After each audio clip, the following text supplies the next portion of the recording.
So, when I was still doing long-haul trucking 2 years back, I rented this old single-story house on the outskirts of town. The place was built sometime in the 70s and had a basement you accessed through a narrow staircase off the kitchen. The landlord told me the basement was empty except for some old shelves, said previous tenants used it for storage. I went down there once when I first moved in, just to check it out. Concrete floor, bare walls, one light bulb hanging from the ceiling, a couple of wooden shelves along the back wall. Nothing interesting. I was on the road 3 weeks out of every month, so I was barely home anyway. The house had everything I needed for the few days I was there. Kitchen, bedroom, bathroom, space in the yard where I could park my rig without bothering anyone. First couple of weeks were normal. I'd get back from a run, dump my bag in the bedroom, shower, eat, crash. Sometimes I'd wake up still in my jeans with the TV on some infomercial. I didn't really live there. It was just a place with my name on the lease and my stuff in a couple of piles. I didn't bother decorating, didn't bother learning any neighbors' names. I wasn't planning on staying in that town long term. It was just close to the yard my company used. Only thing that ever stood out was how quiet the place got at night when I actually was home.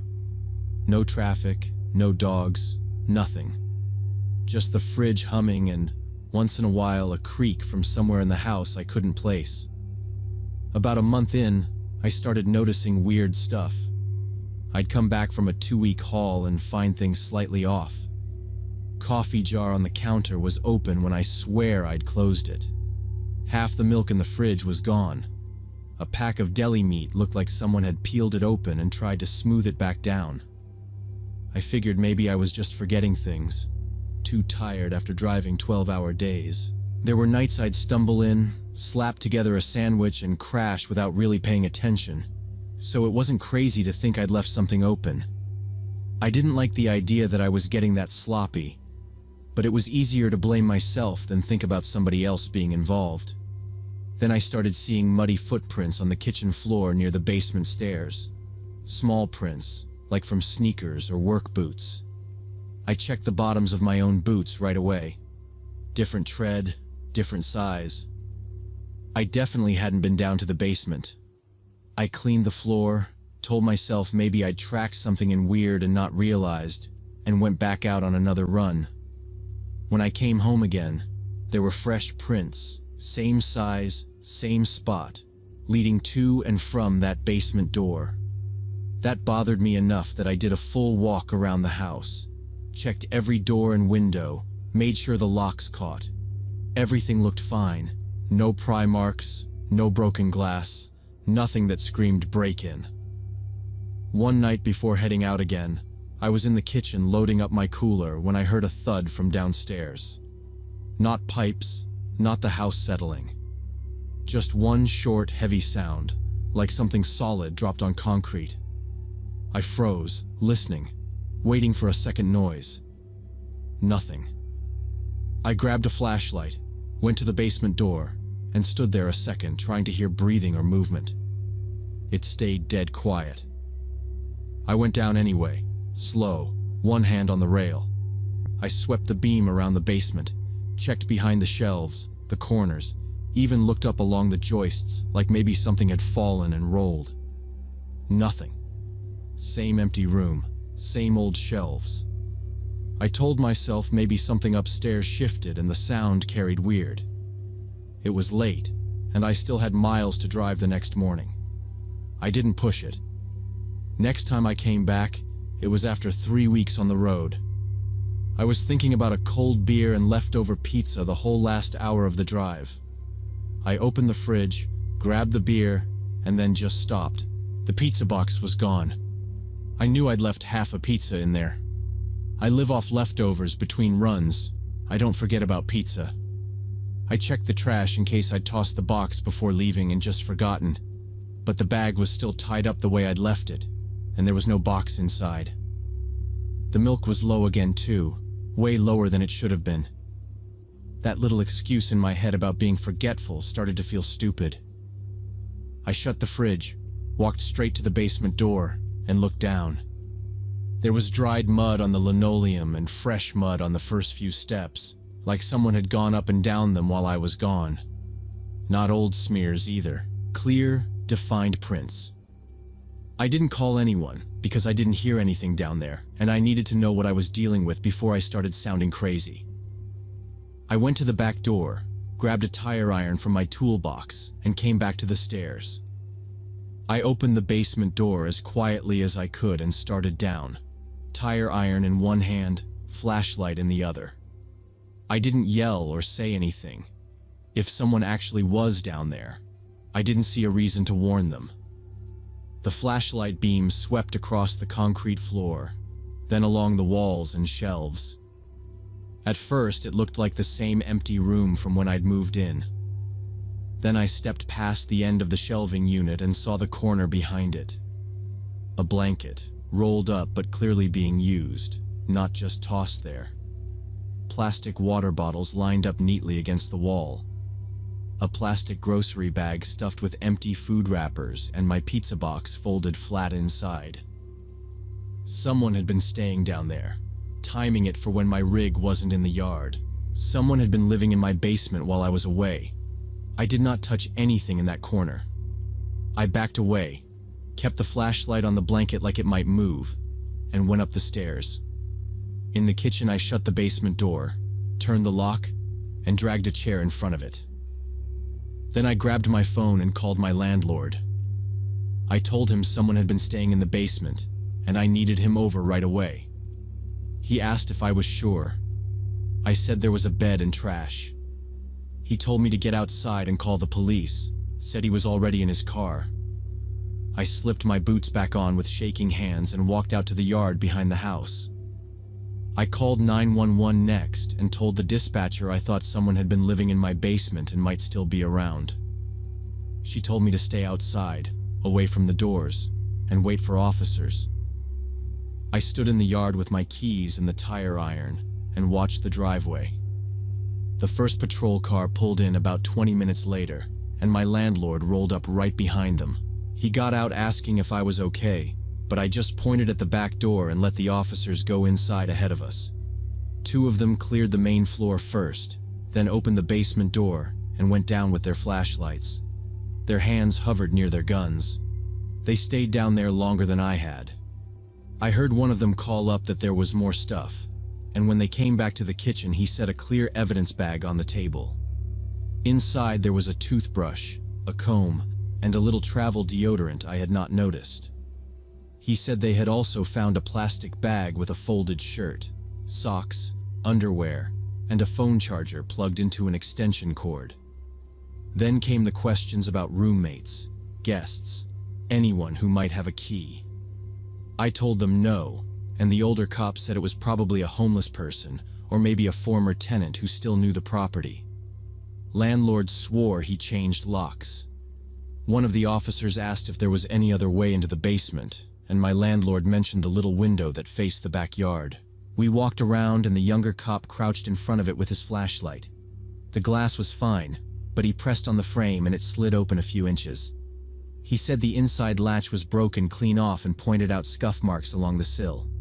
If you were skinny, he said, you could slide it up from outside and crawl in while the house stayed quiet. After that, they finished their report, told me to call if I saw anything else, and left me there with my landlord in the kitchen. Before he left, my landlord kept saying it was probably just a desperate person who needed a place to sleep and that nothing bad had happened. But he looked as nervous as I felt and got out of there fast.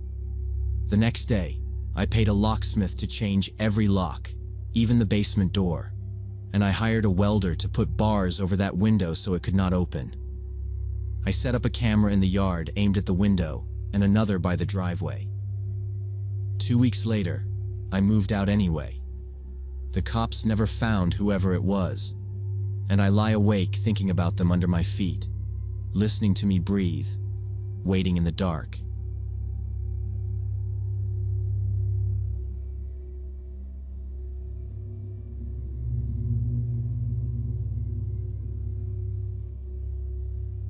When I was in 8th grade, my parents had just separated, and I was living with my mom in a small townhouse. My dad lived about 45 minutes away, and I'd visit most weekends, which worked out because my mom worked weekends most of the time. Everyone kept telling me it was normal, and lots of kids do this, but it just felt like my life got sliced in half. Weekdays were homework, and my mom's stressed out face. Weekends were my dad trying way too hard to pretend nothing had changed. The townhouse complex was quiet. Most of the kids were either in elementary school or already driving. We had this neighbor Ryan who was around my age, maybe a year older. He was homeschooled, which I'd never really been around before, and he didn't seem to have any friends. I wouldn't call us friends exactly, but we'd walk around the parking lot or sit on the curb and talk about video games. There was something off about him right away. He'd stare a second too long before answering. Sometimes he repeated what I said like he was practicing sounding normal. He asked weird stuff too. Once he looked at me and said, totally serious, "Do you think anyone would really care if we just left one day?" Another time he asked if I'd ever wanted to break something for no reason. He laughed after, but it never sounded like a joke. One afternoon he found a dead bird by the sidewalk and picked it up with his bare hands. He flew it around like a toy plane, feathers falling off, and dropped it next to my shoe just to see me jump. Another day he dragged a rock down the side of a parked car, leaving a long white scratch, then threw the rock straight up so it almost hit me. When I yelled, he just smirked and said I should have moved faster. After the car thing, I started trying to avoid him. I'd tell him I had homework, or that my dad was picking me up soon, even when that wasn't true. Sometimes he'd just shrug and walk off. Sometimes he'd stand there a little too long like he was deciding whether to push it. My mom actually liked him. She'd say, "I'm glad you've got someone your age here," while grabbing her keys for work, reminding me not to open the door for strangers. She looked exhausted most days after the divorce, so I didn't say, "Hey, the kid you like makes dead birds into toys." I just handled it myself.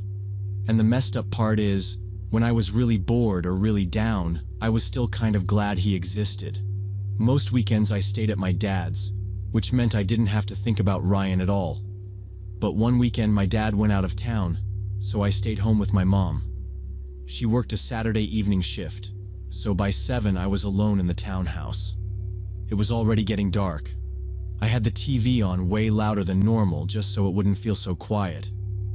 Every time a car door slammed outside, I'd pause whatever I was watching and listen, just in case it was my mom coming home early. A little after 7, there was a knock on the front door. It wasn't my mom's light little knock. It was harder, uneven, like whoever it was didn't care how loud they were. I muted the TV and walked over, staying to the side of the window the way my mom had taught me. I kept the chain on and called out, "Who is it?" There was a short pause, and then I heard, "It's Ryan." I knew his voice, and it was definitely him, but the words came out slow and slurred, like his tongue was too big for his mouth. I told him I wasn't allowed to have anyone over when my mom was gone. That was the one rule she never bent. He said he'd be quiet, that he didn't want to be alone, and kept knocking, non-stop, insistent. I unlocked the door and opened it. As soon as Ryan walked in, the smell of alcohol hit my nose. I knew right away he was drunk. He didn't even wait for me to move, just sort of stumbled past me into the hallway, brushing my shoulder so hard I hit the wall. I closed the door because that's just what you do, and as soon as the lock clicked, I had this stupid thought that I'd just trapped myself inside with him. He was swaying a little, eyes red and watery, mumbling something about how tiny our place was, laughing like it was some big joke. His words were slurred, thicker than when he'd talked through the door. I told him my mom didn't like me having people over when she wasn't home. He waved that off, said she liked him, that she'd be fine. I checked the clock. She wasn't due back for at least half an hour. I thought about telling him to leave, but he was a bit bigger than me, older and drunk, and all I could picture was him snapping and hitting me, or worse if I pushed it. He stepped closer, and this time he reached out and dropped his arm across my shoulder like he was going to lean on me. At first, I thought he was just using me to steady himself, but then his fingers clamped down. The weight of his arm and the way his hand tightened made it clear it wasn't friendly. It really hurt. I tried to laugh it off, said something like, "Dude, you're crushing my shoulder," and tried to shrug out from under his arm. He squeezed harder. It felt like he was trying to see how much I'd take. He stared at me way too close, his breath hot and sour, his eyes not really focusing. I put my hand on his wrist and said more firmly, "Seriously, that hurts. Let go." Instead of letting go, he dug in even more. Pain shot up the side of my neck and I screamed, more out of shock than anything. His expression changed in an instant. Whatever sloppy drunk thing he had going on just kind of dropped. His face went tight and cold, and suddenly he was looking at me like I'd done something to him. I tried to pull his hand off again, and that's when I noticed he was holding something in his other hand, down by his leg. It was a small red Swiss Army knife, the little pocket kind, but with the blade flipped out. I hadn't seen him take it out, so I had no idea how long he'd been standing there with it. For a second, I froze. He yanked my shoulder and dragged me toward the living room. My socks slid on the floor and I couldn't really fight him without feeling that knife come closer, so I kind of stumbled with him. He shoved me down onto the couch hard enough that I bounced. My knee hit the edge and I winced, but he didn't react. He just stood over me, holding the knife out, not right against me but pointed in my direction. I raised my hands and started talking fast, trying to sound normal, like we were just hanging out, and this was some weird joke that could still be walked back. I said his name over and over, told him to relax, that we could just play a game or watch a movie, that my mom would be home any minute. I don't remember the exact words, just that I was crying and my voice kept shaking and I could hear myself begging him to stop, saying please, again and again. His face barely moved. He just stared down at me with this dead look in his eyes, and for a few seconds I was sure I was about to die right there on our couch. Then I heard the front door open and the sound of my mom's keys dropping into the little dish by the wall like they always did. Everything seemed to happen at once. She stepped into the living room, saw Ryan standing over me with the knife, and she let out this scream that cut through everything. Ryan jerked his head toward her like he'd been slapped, then turned and bolted for the door. He didn't say anything, didn't try to explain, just ran. He brushed past her so fast she stumbled, and then he was gone, out into the parking lot and around the corner. My mom rushed to me, but I just remember staring at the doorway, shaking so hard my teeth hurt. We never saw him again after that. His family moved within a week, and I never found out what happened to him.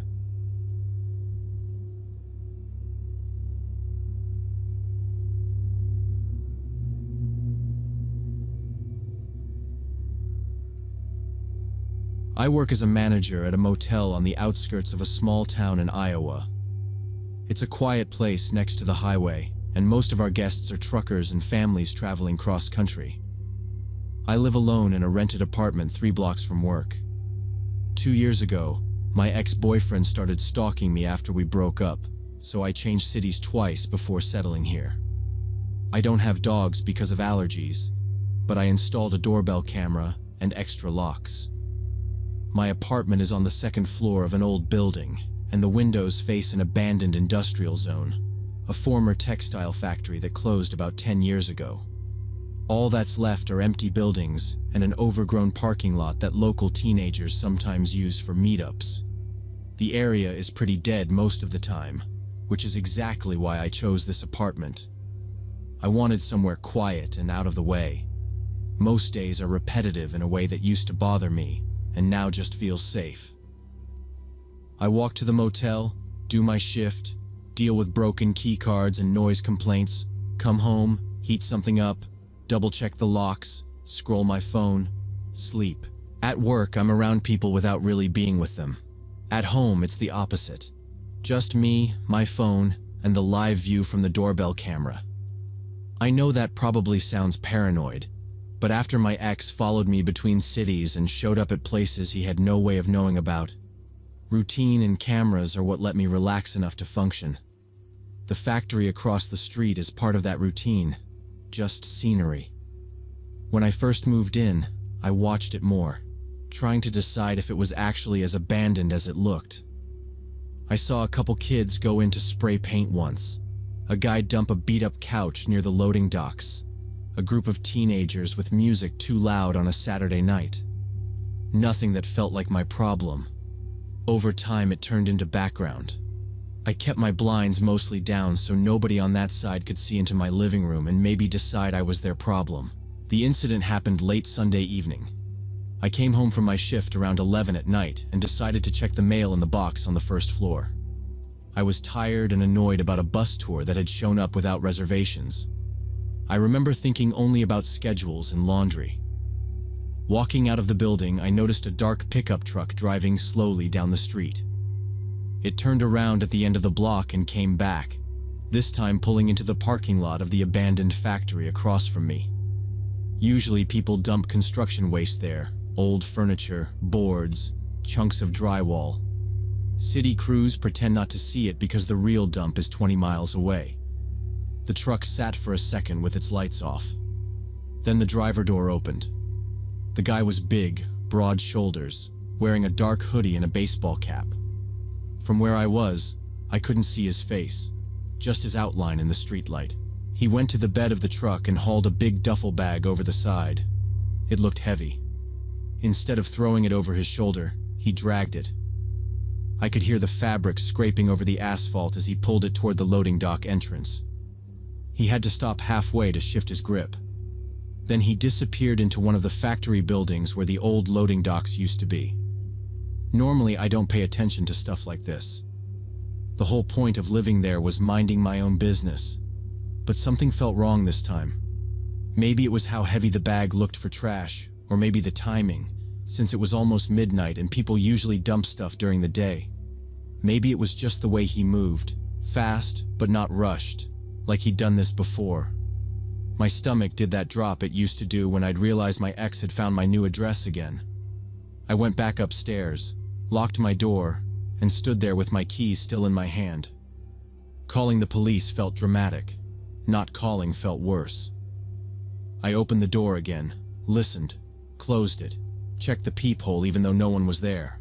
Finally, I picked up my phone and called the local police non-emergency number. I told the dispatcher my name and that I lived across from the old textile factory. I said I'd just seen a man drag a very heavy duffel bag into one of the abandoned buildings around 11:45 at night, and that the place was usually quiet. The dispatcher asked a few questions about the truck, the direction he'd gone, whether I'd heard any yelling or shots. I told her no. It had been completely silent. She didn't sound annoyed or like she thought I was crazy. She just said they'd send a patrol car to check it out. When I hung up, my hands were shaking a little. I told myself it was just from a long shift and too much coffee. But I couldn't stop picturing that bag scraping across the pavement. About 15 minutes later, a patrol car rolled up the street with its lights off. I saw it from my window and immediately grabbed my keys again. If they had to go wandering around that factory in the dark because of my call, the least I could do was point them to the right corner. I went downstairs and met the officer by his car. He was middle-aged, calm, and he listened without interrupting while I explained what I'd seen. We crossed the street together and stopped at the edge of the lot. He shone his flashlight over the cracked asphalt, saw the fresh tire tracks, and nodded like that matched what he expected. Then he asked me to wait by the parking lot entrance while he checked inside, said it was just procedure.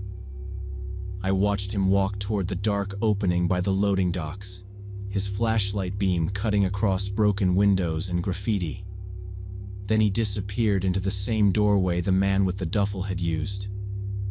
Standing there alone, I felt stupid for leaving my apartment, and at the same time weirdly responsible for whatever was happening inside that building. The motel neon was a block away, the patrol car behind me, and then nothing but dark shapes where the factory used to matter to anybody.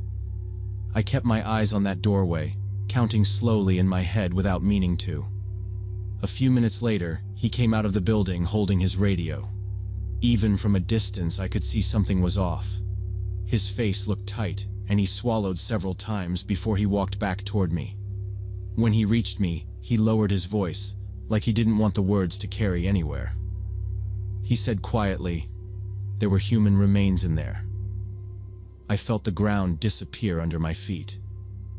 Within half an hour, detectives, the coroner, and more patrol cars were there. They ran tape across the entrance and the whole lot went from dead to crowded. One officer walked me back toward my building and asked if I felt okay. I said I didn't want to be alone in my apartment. He suggested we wait together inside a while. Upstairs, he did a quick walkthrough, checking my windows and the back door like he was making sure nobody else was there. A female detective and another officer came in about 10 minutes later. We sat at my small kitchen table while she set a recorder down and asked me to describe everything I had seen. Starting from leaving work, I went through it step by step, from walking out to the mailbox to seeing the dark pickup turn into the factory lot. I described the driver, his size, the baseball cap, the way he dragged the heavy duffel instead of lifting it. I told them I hadn't seen the plate number. I hadn't thought about filming on my phone. When they asked about my doorbell camera, I had to explain it only points at my own door, not the street. One officer said he would check nearby businesses for cameras, but we both knew there isn't much around. Then another officer mentioned the body had been under old tarps by the loading dock. He looked regretful saying it there.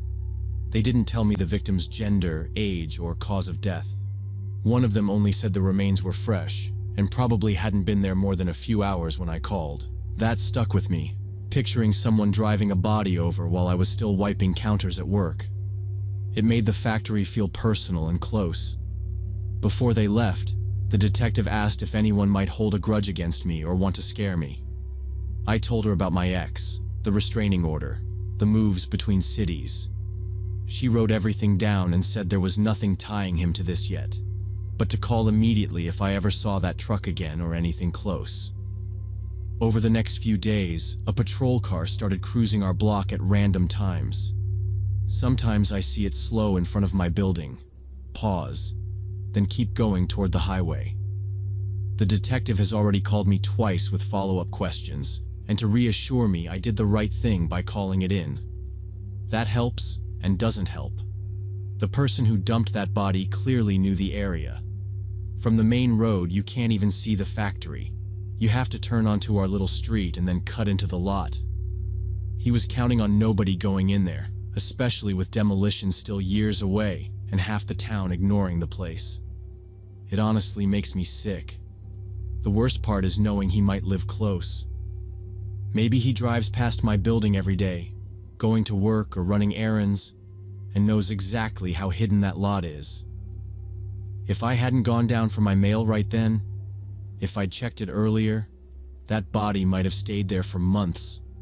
That thought sticks to everything now.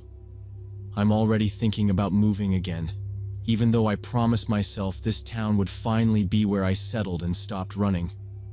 The detective told me to be careful and report anything suspicious, but that just keeps me wound tight. I watch every dark pickup pass my window and wonder if its driver watched me that night from the shadows.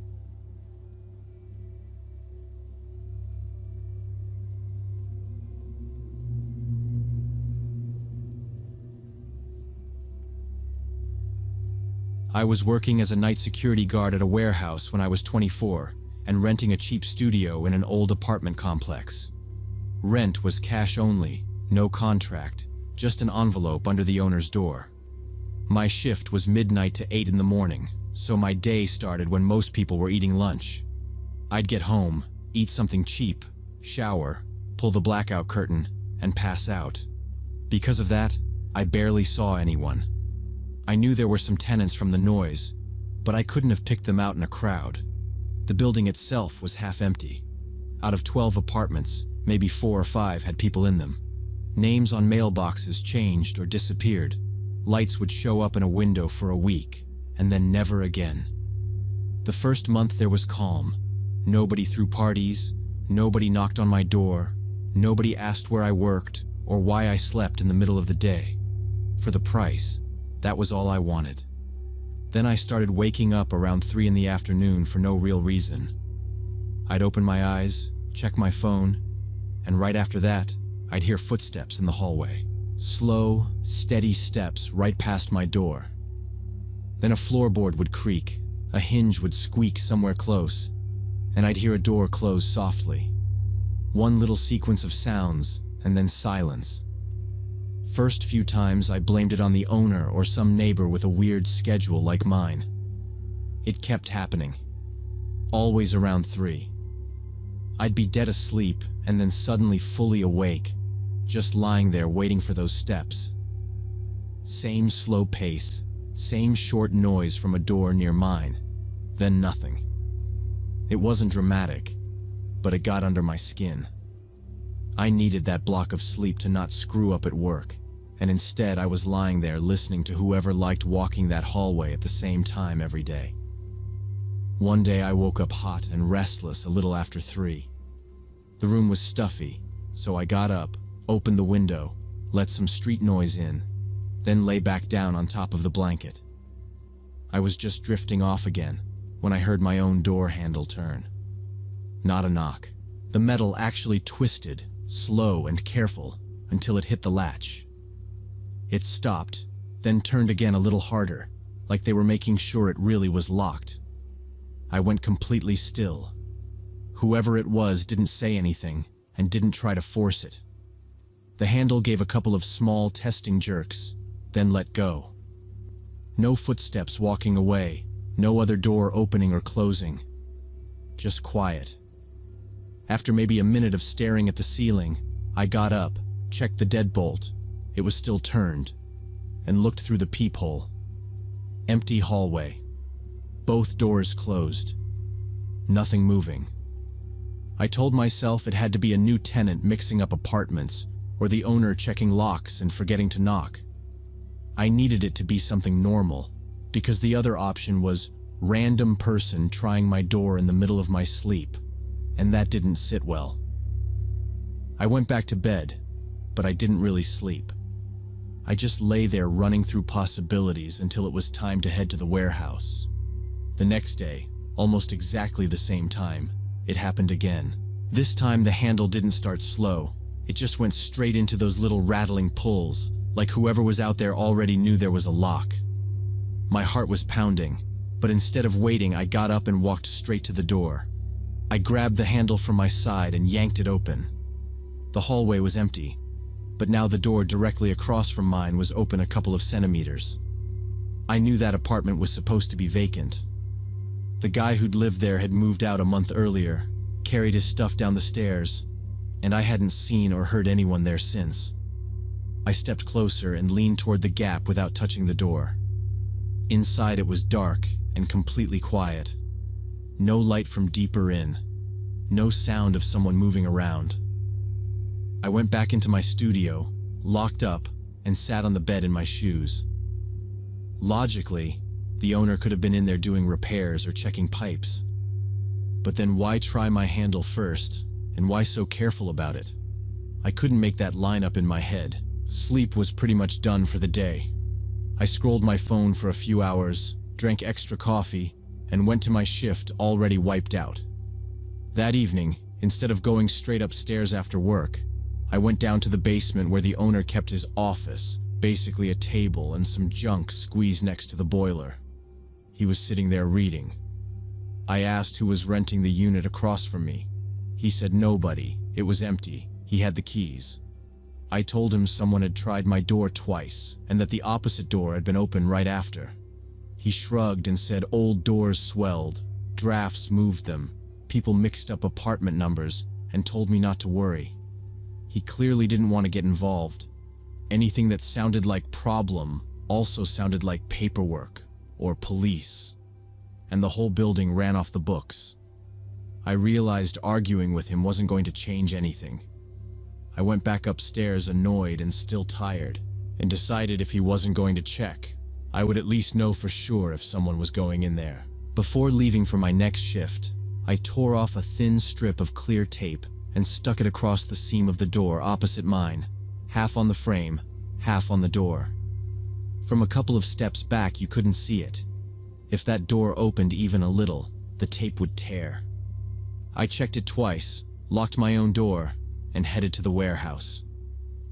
When I came home the next morning a little after 8, I walked straight to that apartment. The tape was ripped clean through, both ends curled away from each other. Someone had been inside that empty unit while I was gone. Whatever the owner wanted to blame on drafts definitely wasn't going to explain that. I didn't even go into my studio. I turned around, went back down to the basement, and banged on his door until he opened it.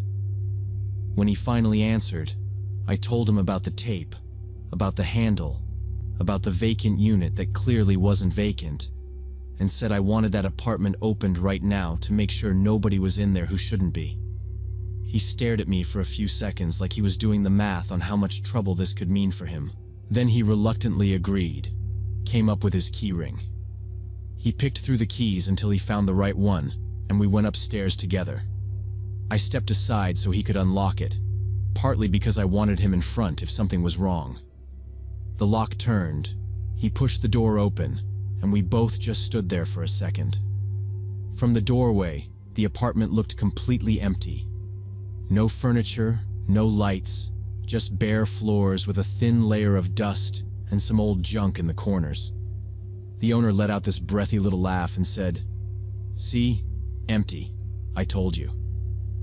I didn't take his word for it. I walked in, checking each room while he stayed closer to the entrance. Living room, kitchen area, tiny hallway, nothing. No couch, no table, not even curtains. When I got to the bedroom, though, I stopped. By the window, there was a stack of blankets piled on the floor, flattened like someone had been lying there a lot. Next to them were a bunch of empty water bottles and fast food wrappers shoved together. Some of them were pretty fresh, not covered in dust yet. "What's this then?" I asked, pointing at the blankets. He came to the doorway, took one look, and his face changed right away. The color kind of drained out of him. I don't know," he said. "Nobody's been here for a month." He said it too fast, like if he said it quickly enough it might be true. We looked at each other and I said we needed to call the police. He didn't argue with that. He actually pulled his phone out immediately, probably realizing if anything serious was going on, it was better to be the guy who called it in. About 20 minutes later, 2 officers showed up, uniformed, calm, like this was just another weird apartment call. They took our statements in the hallway, then went through the unit themselves, slower and more methodical than we had. One of them called out from the bathroom.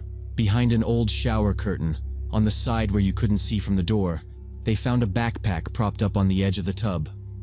Inside were folded clothes, some cheap toiletries, and a phone charger with the cord wrapped tight. In the closet by the entrance, they pulled out a rolled-up mattress that had been shoved into the corner, like whoever was staying there had a system to hide everything fast if someone came in unexpectedly.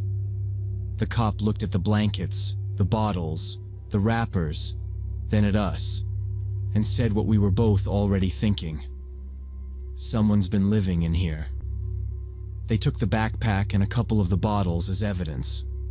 One of them dusted the doorknobs and the light switches while the other kept asking questions about who had moved out and who had keys. The owner admitted the previous guy had been evicted for not paying and had left angry, but swore he'd changed the lock afterward. The cop just wrote it all down without reacting. Before they left, they said they'd try to pull prints, check cameras in the area, and talk to other tenants in case anyone had seen someone using the fire escape or slipping in and out. I didn't wait for any of that. I stayed 1 more week, just long enough to find another place and move what little I owned. Every creak in that hallway, every time I heard someone on the stairs, I kept thinking about that stack of blankets facing my door. As soon as my last box was out, I handed the keys over and didn't look back. I told myself I was being rational, not paranoid. I worked nights, I slept alone, and I couldn't afford to lie there every day wondering who was on the other side of the wall. A few days after I moved, the owner called me. I almost didn't pick up, but curiosity won. He sounded nervous and rushed. He said the police had found the guy. Turned out it was exactly who they suspected. The former tenant from across the hall. The one who'd been evicted. According to the owner, he'd come back using the fire escape, gotten in through a window the latch didn't fully catch on, and then used a spare key he'd copied before the eviction to keep coming and going. They'd arrested him after catching him on some nearby camera and matching his prints in the unit. The owner tried to make it sound like none of it was personal. He said the cops told him the guy wasn't paying attention to me or anyone else. He was just hiding out where he felt safe, treating the place like it was still his. He didn't care about you, the owner kept saying, like that was supposed to relax me. He was just staying off the radar. I said, yeah, a few times, thanked him for letting me know, and hung up. It didn't make me feel any better. If anything, it made the whole thing stick in my head more. I still think about it sometimes, especially when I wake up at some random hour for no reason. I picture him across that narrow hallway in the dark, lying on his blankets, listening. I wonder how many days he stood right at my door with his ear near the wood, hearing me shift around or snore. How many times he watched me through his peephole as I locked up and headed to work, or came home half asleep and didn't even glance at his side. The police said he probably thought the apartment was still his, that he was clinging to it like some kind of delusion. But I keep going back to that torn tape and the slow, careful way the handle turned in my lock. That wasn't someone confused about where they lived. That was someone checking to see if I was home.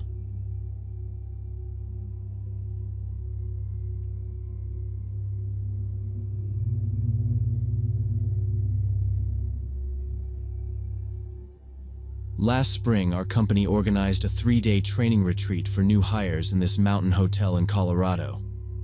I work in marketing at an IT company, and at that point I'd only been there about 6 months. There were 22 of us, all recent grads who'd been working less than a year. HR kept talking about bonding and investing in young talent, and we all nodded and tried to look enthusiastic. The hotel had 2 buildings, a newer one with the conference rooms and restaurant, and an old building that used to be some kind of sanatorium back in the 30s. Me and 2 girls from my marketing team, Ashley and Jen, got assigned to the old building, 3-person room on the 4th floor. 2 guys from accounting were in the room next to ours. During check-in, the coordinator joked about the history, but they also mentioned the place didn't have modern safety systems. That's when they told us the doors in the old building had to stay unlocked at night in case of fire alarms, since the wiring was sensitive and maintenance was still working on it. Patricia, our manager, said it was fine. They had security. None of us wanted to be the person who pushed back, so we just exchanged looks and went along with it. The first 2 days were normal corporate stuff.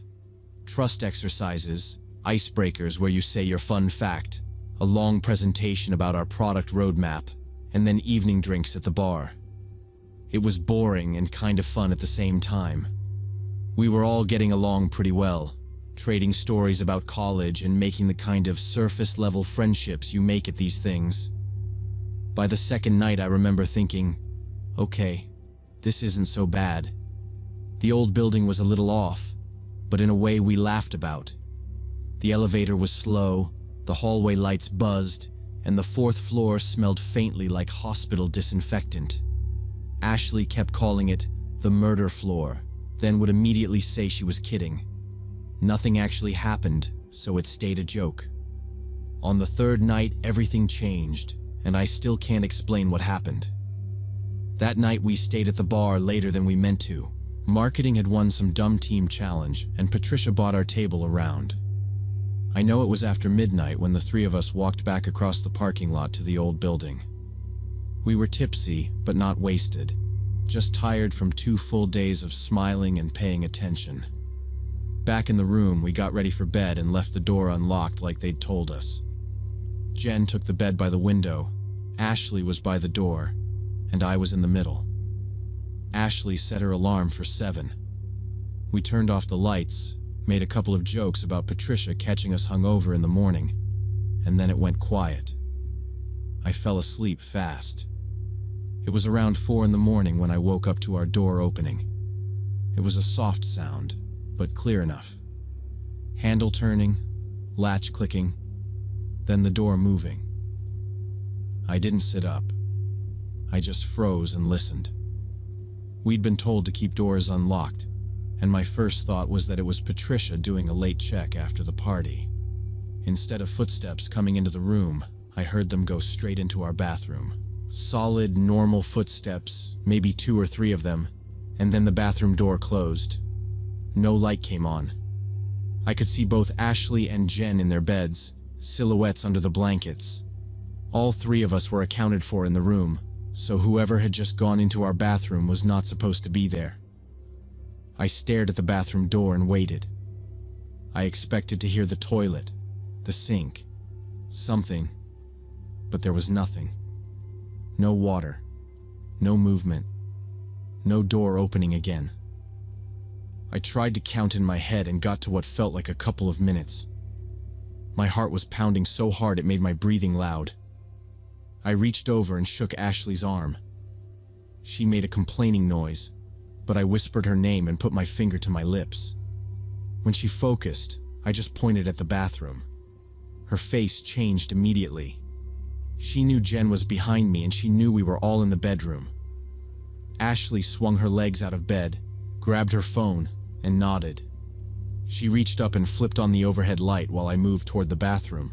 On that unspoken 3, 2, 1, we yanked the door open fast, bracing ourselves to find some drunk coworker who'd wandered into the wrong room.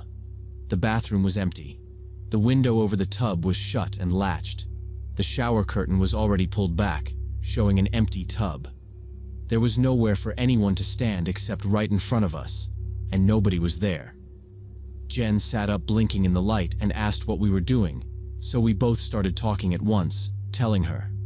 Jen listened, then said slowly that maybe someone had opened the door, realized it was the wrong room, and backed out quietly while I was focused on the bathroom. It was the only explanation that made sense, but I told her I was sure I'd heard the bathroom door close, not the room door. There hadn't been a second click. We checked the hallway anyway. Our door was pulled shut, but not locked. The corridor outside was empty and quiet. No doors closing. No voices. We walked down to the guy's room next door, saw no light under their door, and went back in. Locking the door felt pointless when they told us not to, so we just slid the deadbolt halfway and left it. The 3 of us ended up staying awake the rest of the night, sitting on top of the covers, passing bottled water from the mini fridge back and forth. Every sound from the hallway made us go silent.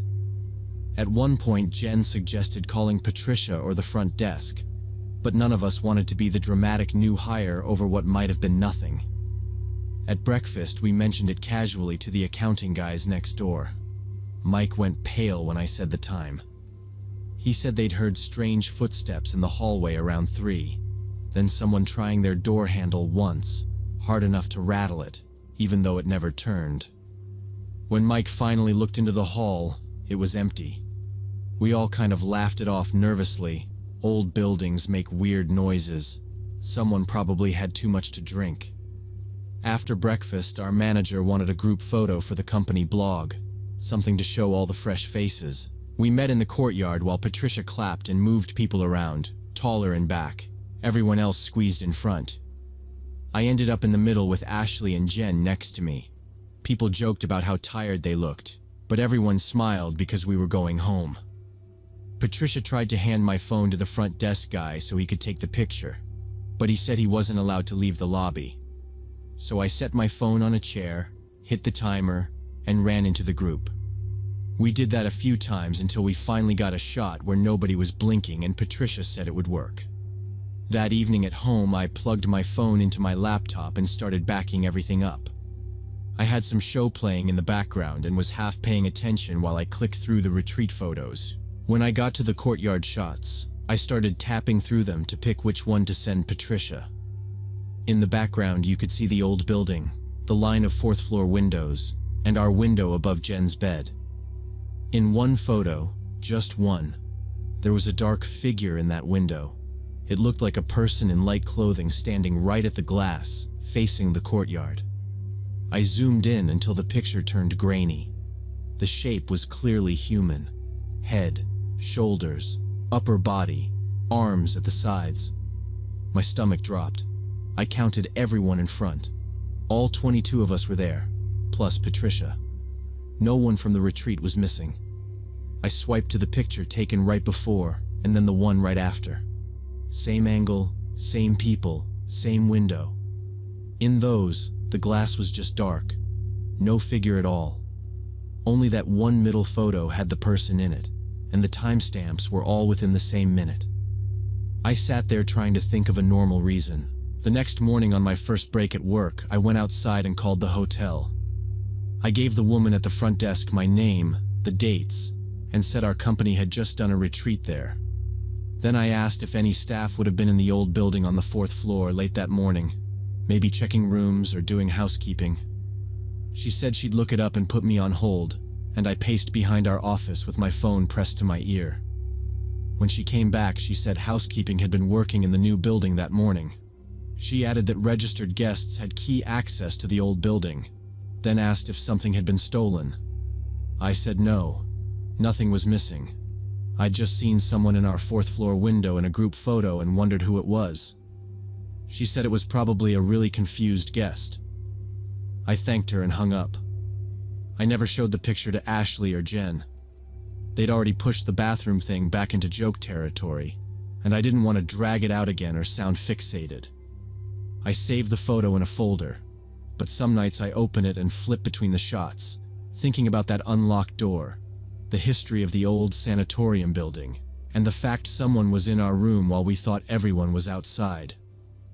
I don't know who was standing at that window or why they were watching us, and I'm just glad we only stayed 3 nights.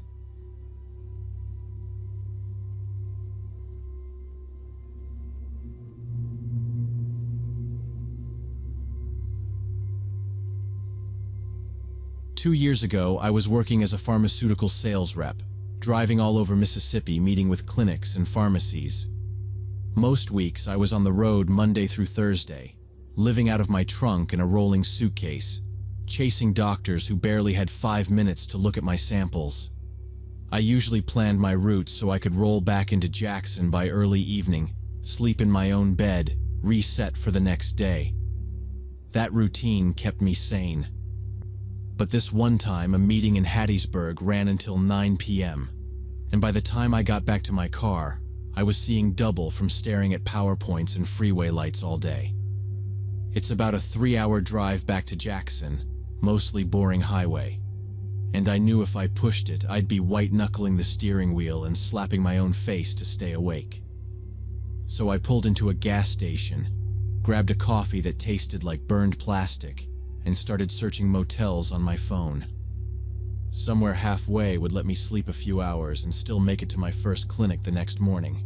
A place called Pine Grove popped up on Highway 49, about 40 miles from the nearest decent-sized town. The photos showed an old but clean single-story building in a U-shape. Cars parked right in front of the doors, big neon sign. Nothing fancy, but I wasn't looking for fancy, just a bed and a lock. When I pulled off the highway around 10:30, something felt off immediately. The neon sign was flickering, buzzing louder than it should have, and there were only 2 other cars in the lot, both older sedans with out-of-state plates. The building looked more run down than the pictures, darker patches on the stucco, a couple of rooms with curtains pinned up instead of hanging right. I sat there with the engine running, hands on the wheel, and seriously thought about just getting back on the highway.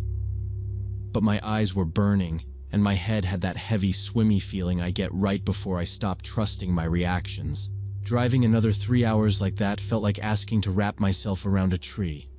I told myself I'd lock the deadbolt, sleep 6 hours, and be gone before sunrise.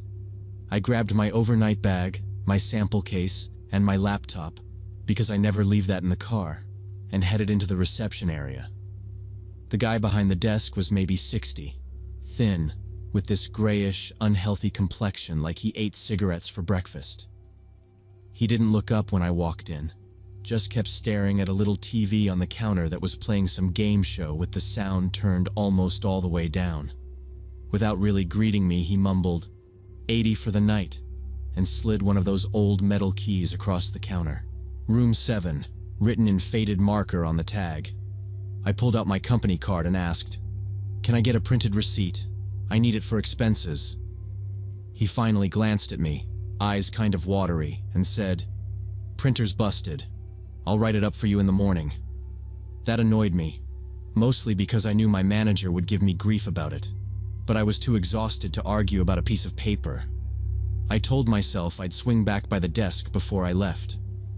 While I was putting my card back in my wallet, the front door opened and another guest walked in. He was maybe 40, wearing clean navy work coveralls with a patch over the chest I couldn't read, carrying a small duffel bag like he traveled that way a lot. He nodded at me with this easy, friendly smile, the kind guys in small towns give strangers. I nodded back, stepping aside so he could get to the counter. The change in the clerk was instant. This man who'd barely acknowledged I existed suddenly straightened up and leaned over the counter toward the guy in coveralls. His voice dropped into this low, almost confidential tone. I heard him say, "You're good. Same as last time. Usual spot. Carl's already there." The man in coveralls flicked a quick look at me, like he was checking how much I'd heard, and for a second our eyes met.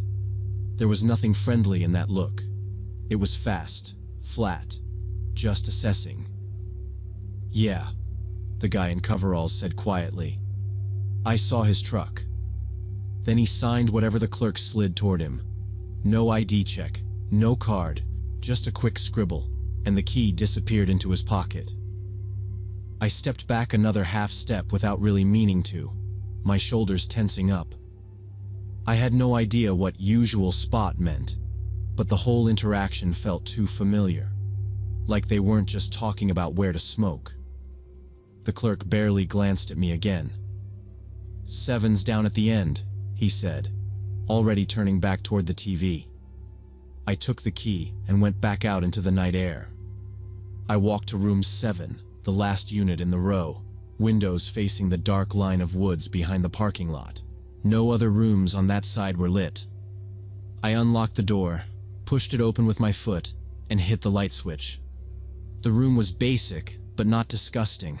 Standard motel bedspread, little table, TV bolted to the dresser. It smelled like old dampness and stale cigarettes that had been covered with cheap lemon cleaner instead of actually cleaned.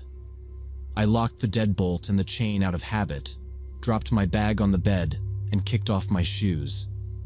My back and neck were tight from driving, and I felt gross from sweating through 2 different outfits that day. So I decided to take a quick shower before trying to sleep. I set my phone on the nightstand, plugged it in, and started unbuttoning my shirt. I had just pulled it halfway off when I heard voices outside. Male voices, not loud, but clear enough to cut through the wall. I hesitated, then crossed to the window and pushed 2 fingers into a gap in the curtains. 3 men were standing at the edge of the parking lot where the security lights ended and the trees began. One was the guy in coveralls who'd just checked in.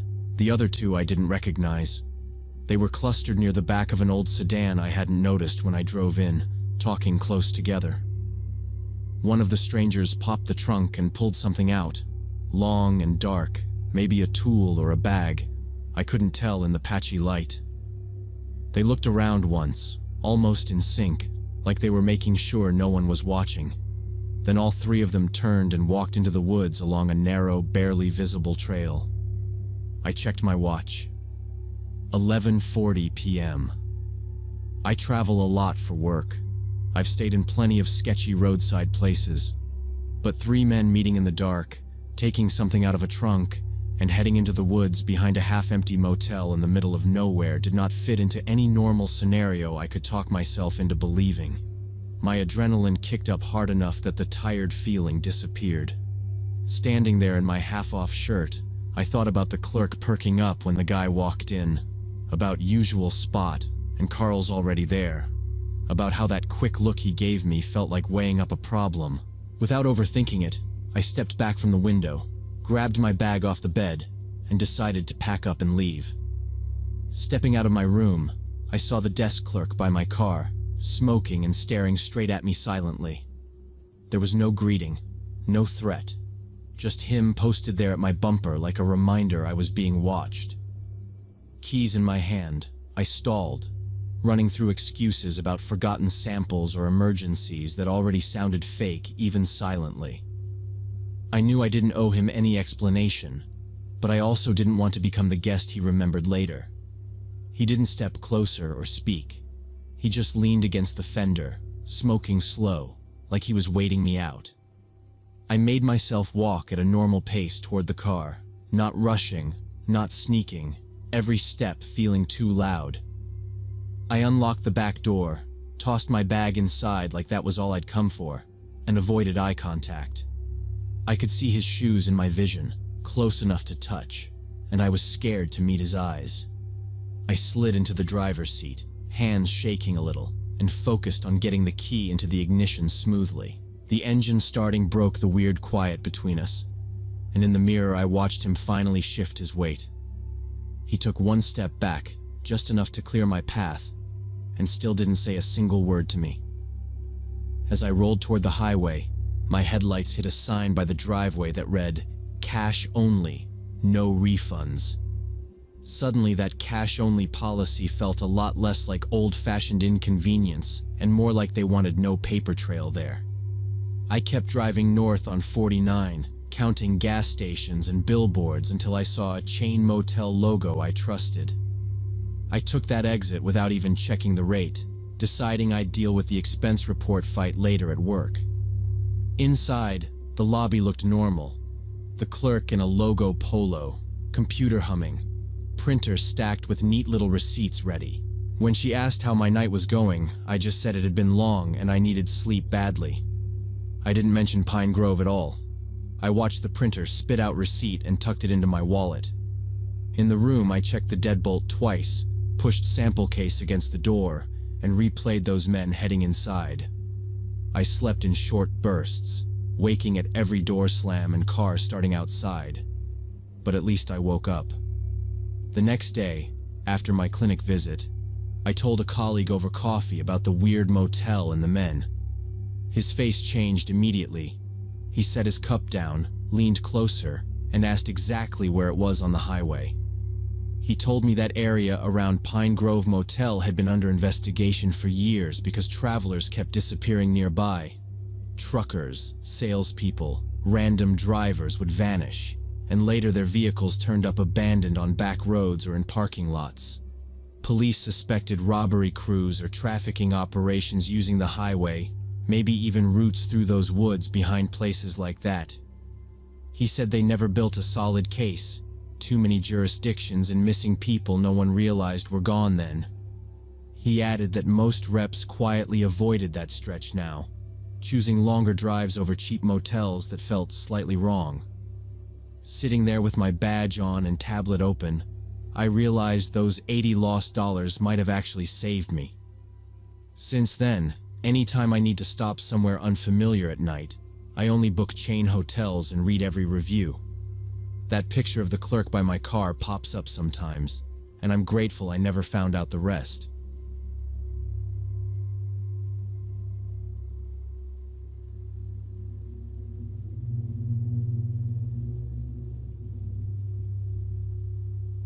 So when I was 23, me and two buddies from college, Mark and Daniel, we were super into geocaching.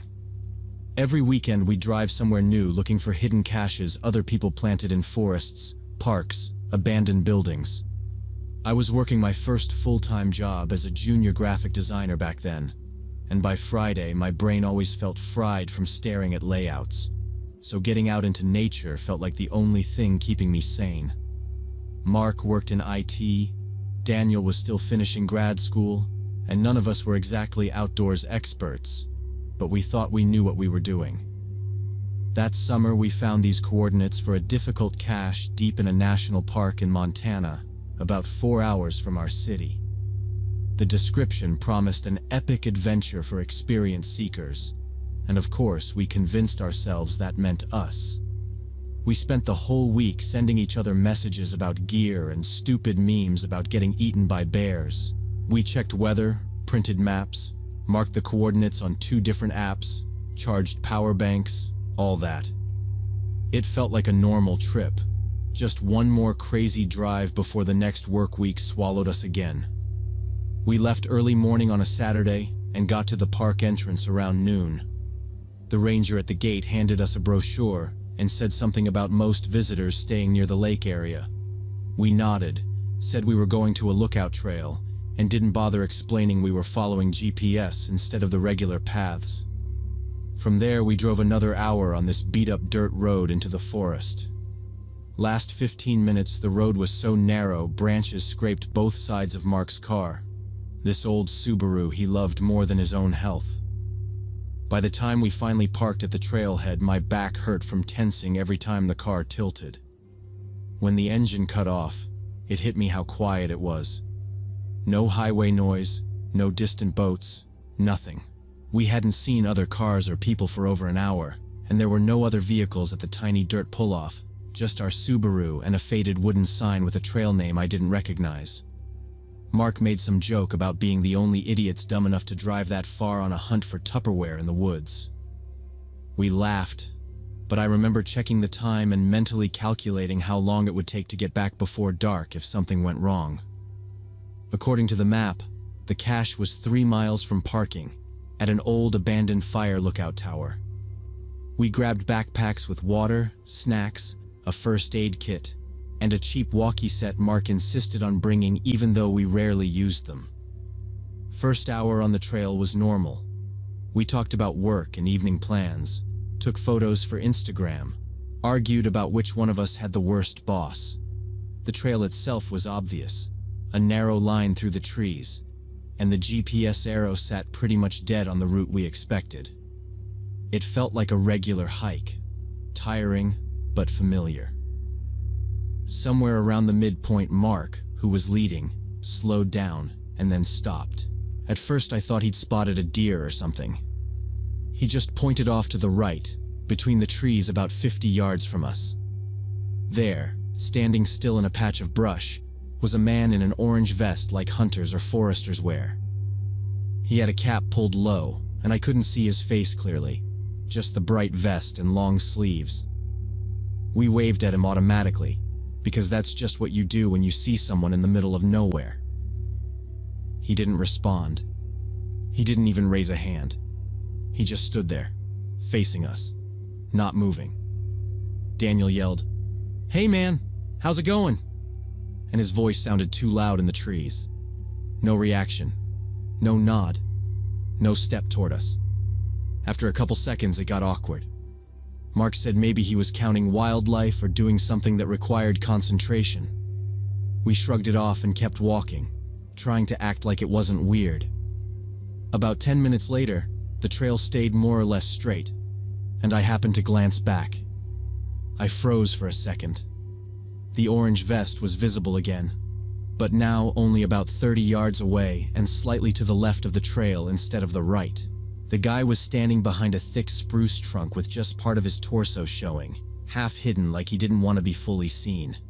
I couldn't make out his face at all this time, just the vest and a piece of his arm.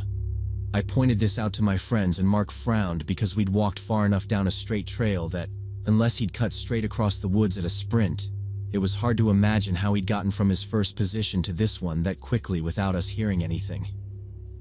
Daniel exhaled and said maybe it was a different person in similar clothing, that this was probably some work crew out in the area.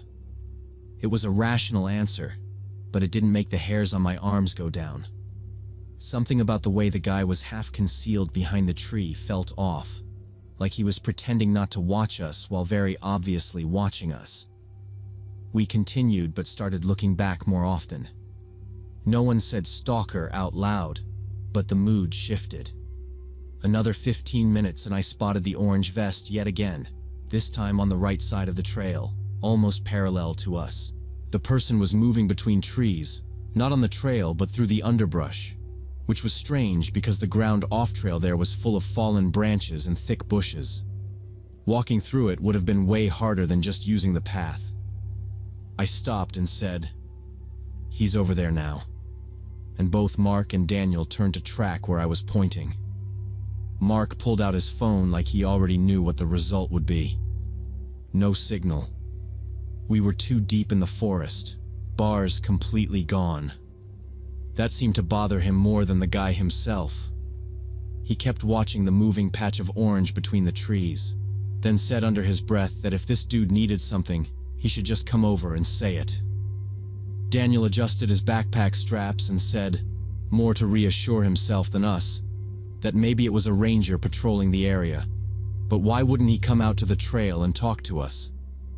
When we were about half a mile from the lookout tower, I saw him again, and this time he stood directly on the trail ahead of us, about 40 yards away. All three of us stopped at the same time. The man was average height, orange vest over a dark hoodie, but we still couldn't see his face because he stood at an angle and his head was covered by a cap with a big brim. His arms hung straight down, no backpack, no map, nothing in his hands. Mark raised his voice and called out, "Hey man, do you need help? Are you okay?"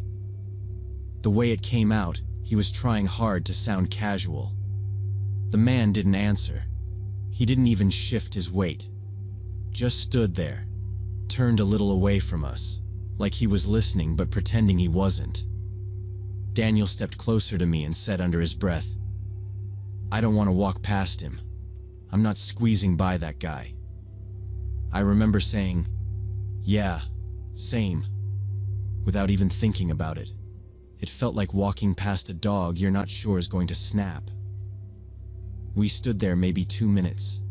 It felt longer, but that might just be my brain filling it in later. The tower was close enough that the GPS said we were almost there, and part of me really didn't want to give up when we'd already come that far. But none of us took a step forward. Finally, the man slowly turned his body away from us, like he'd made some decision we weren't part of, and stepped off the trail to the left. The orange vest moved between a few thick trunks, and then just wasn't there anymore. No obvious crashing, no hurry, just gone. Mark blew out a breath and said louder than he needed to, "Okay, nope, I'm done. This is not worth it." That kind of snapped the spell. As soon as he said it, my stomach dropped in that way where you realize you've been tense the whole time. Daniel said, "Let's just go back. We can tell somebody at the station or leave a note on the site." That sounded reasonable and honestly like the only adult option.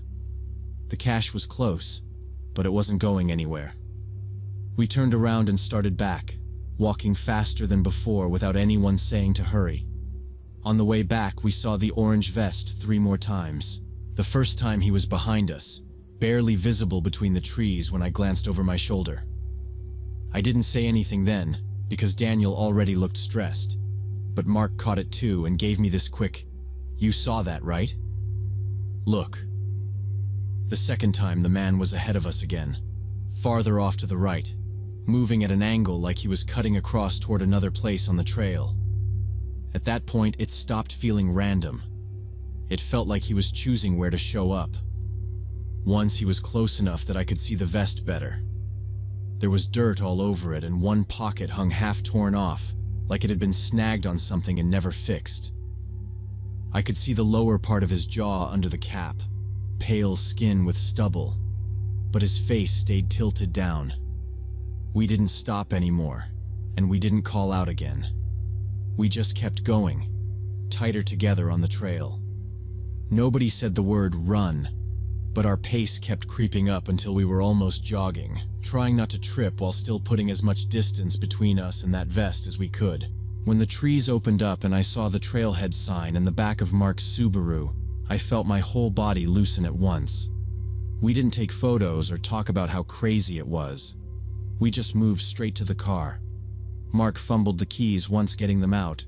We threw our backpacks in without caring where they landed, and as soon as we were inside, he locked the doors. Only after he started the engine and we got back onto the dirt road did anyone really breathe normally. I kept checking the side mirror for a flash of orange, but the road behind us stayed empty. For a while, nobody talked. Then Daniel said it was probably just a weird tourist or local with mental issues, someone who hated people near his woods. Mark shook his head and said maybe it was someone trying to scare or rob hikers, seeing who came out that deep and how they reacted. I sat in the back and listened, not really agreeing with either of them. What bothered me most was how patient the guy seemed, how he never rushed, never came close enough to force something, just stayed around us like he had all day. We never found that cache. That night I tried to act like it was just another busted trip, but I woke up a couple of times thinking I'd heard someone in the hallway, which was stupid because I lived alone and the building was quiet. A week later, I logged into the geocaching site and left a calm, detailed comment about what had happened. No drama, just what we saw.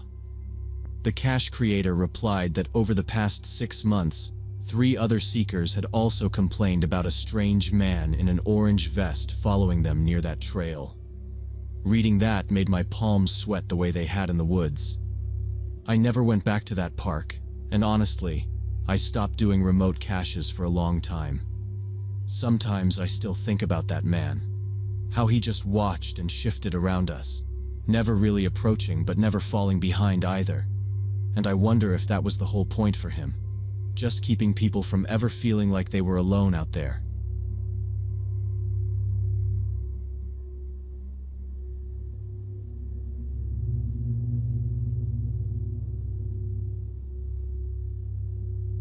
I've been working as an X-ray tech at St. Teresa Hospital for 6 years and got used to the rhythm of night shifts, quiet hallways, rare calls from ER, 3 a.m. vending machine coffee.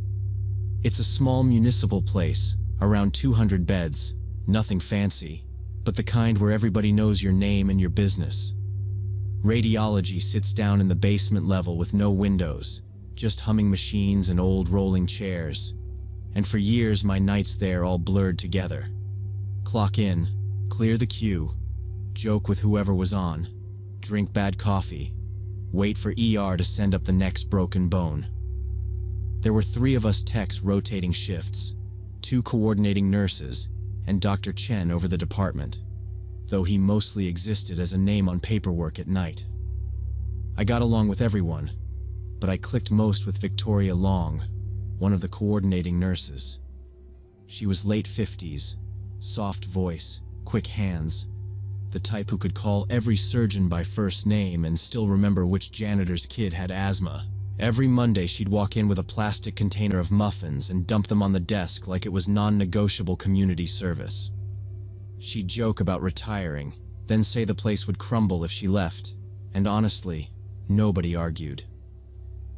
On slow nights, we'd sit at the station outside X-ray, her with a thermos of herbal tea, me pretending to enjoy whatever vending machine sandwich I'd grabbed.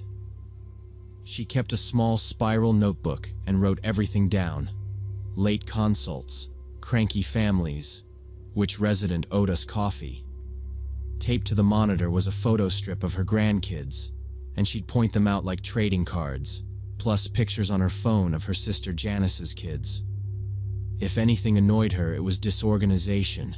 She'd mutter about people who didn't respect process, fix 3 problems in a row, then go back to talking about family barbecues.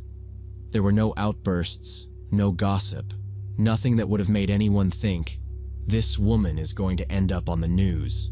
Everything changed on a Thursday. I came in for evening shift, and the first thing I noticed was how quiet the jokes were. People were gathered in little knots in the hallway, talking low, faces tight. One of the younger nurses had shut herself in the staff room and I could hear her crying through the door. At the desk outside radiology, Victoria's chair was empty, her thermos missing, the photo strip gone, like someone had wiped her out of the scene. I asked where she was, expecting to hear she'd finally taken a vacation, but nobody gave me a straight answer, just told me Steve was out by the back door.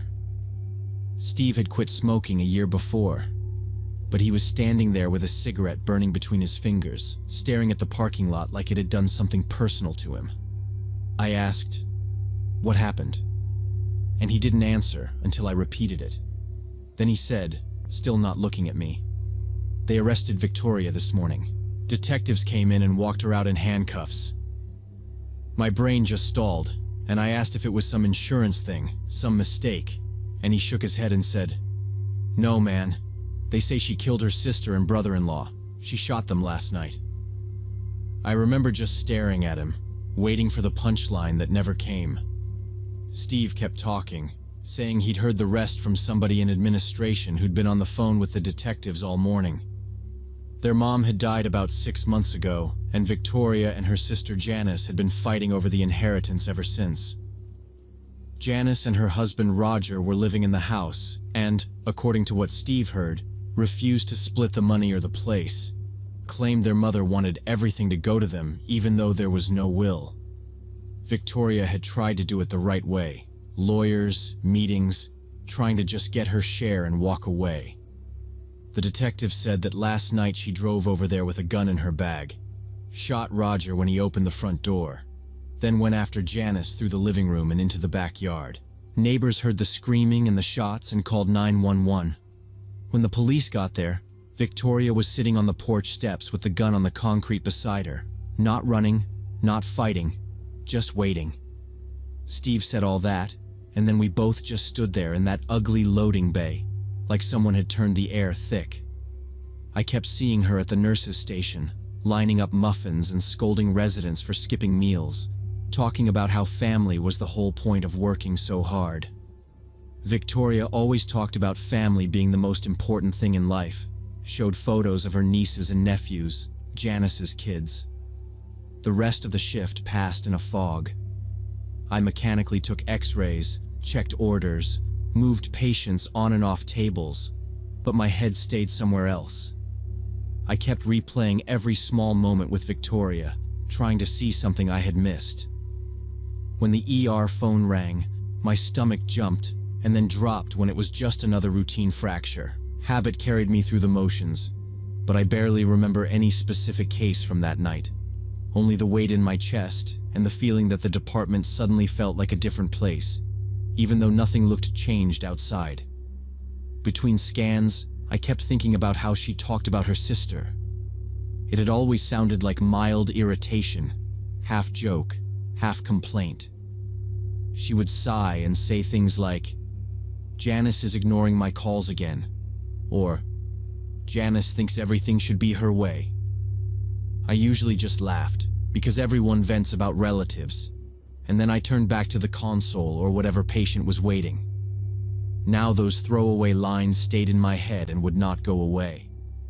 They were the same words, but they felt sharper, pieces of a conversation I had never bothered to hear back then. A month before all this, she came to shift with red, puffy eyes. At first, I thought allergies, but when she sat down, I could see that whole exhausted look people get after crying. She waved it off and said she had not slept because of family stuff. I offered to let her leave early, told her I could finish the queue alone, but she shook her head and said work helped her distract herself. She did everything right that night, just quieter. Around 2 weeks before the arrest, I walked into the break room for coffee and heard her on the phone. I stopped because her voice sounded different, clipped and cold. I remember her saying, "If you don't come to your senses, you'll regret it," in this calm, measured tone that made me back out before she saw me. I told myself she was talking to somebody from utilities or insurance, some faceless person jerking her around.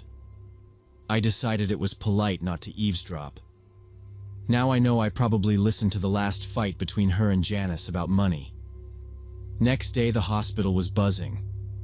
Administration sent a short email and then called a quick meeting, confirming Victoria's arrest and telling us not to talk to the press. Outside, news vans lined the curb, reporters waiting near every entrance, trying to catch anyone in scrubs. Local TV showed Janice and Roger's house under police tape, neighbors talking like they had seen this coming. They put Victoria's nurse photo beside a headline about killing her sister over inheritance. People here argued whether she had snapped or been pushed, or always had this in her. I just felt sick, replaying every sign I had ignored. About a week later, she appeared in court. Her lawyer claimed self-defense, but forensics said Roger was shot at the door with no struggle and Janice was shot in the back while running, so that story fell apart. The case blew up because she was a respected nurse, and cameras followed every hearing. At one hearing, they played security video from a neighbor, Victoria walking up to the house, calm, then sitting on the porch while police arrived. It looked planned, not a snap. The trial ended with the jury finding her guilty of first-degree murder, and the judge gave her 2 life sentences without parole. When they asked for a statement, she said, "I'm sorry it turned out this way." I watched the broadcast at work. Now, a year and a half later, I'm at St. Teresa. They hired another nurse, Ashley, younger than Victoria. No more Monday muffins. They moved her old desk, but I avoid that spot and picture her in a cell, not sure if she regrets it. When news shows another family killing over money, I see her blank courtroom face and think how little we know the people beside us.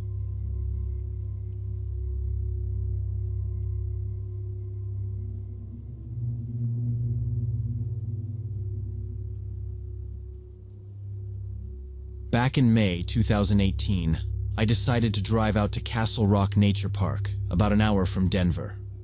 I'd been into nature photography for a few years and was tired of crowded overlooks. Most nature photographers hit up Rocky Mountain or Garden of the Gods, but I wanted something quieter for spring wildflowers, somewhere without hikers constantly wandering into my shots. Castle Rock was basically a system of ravines and rocky trails that stayed pretty empty on weekdays.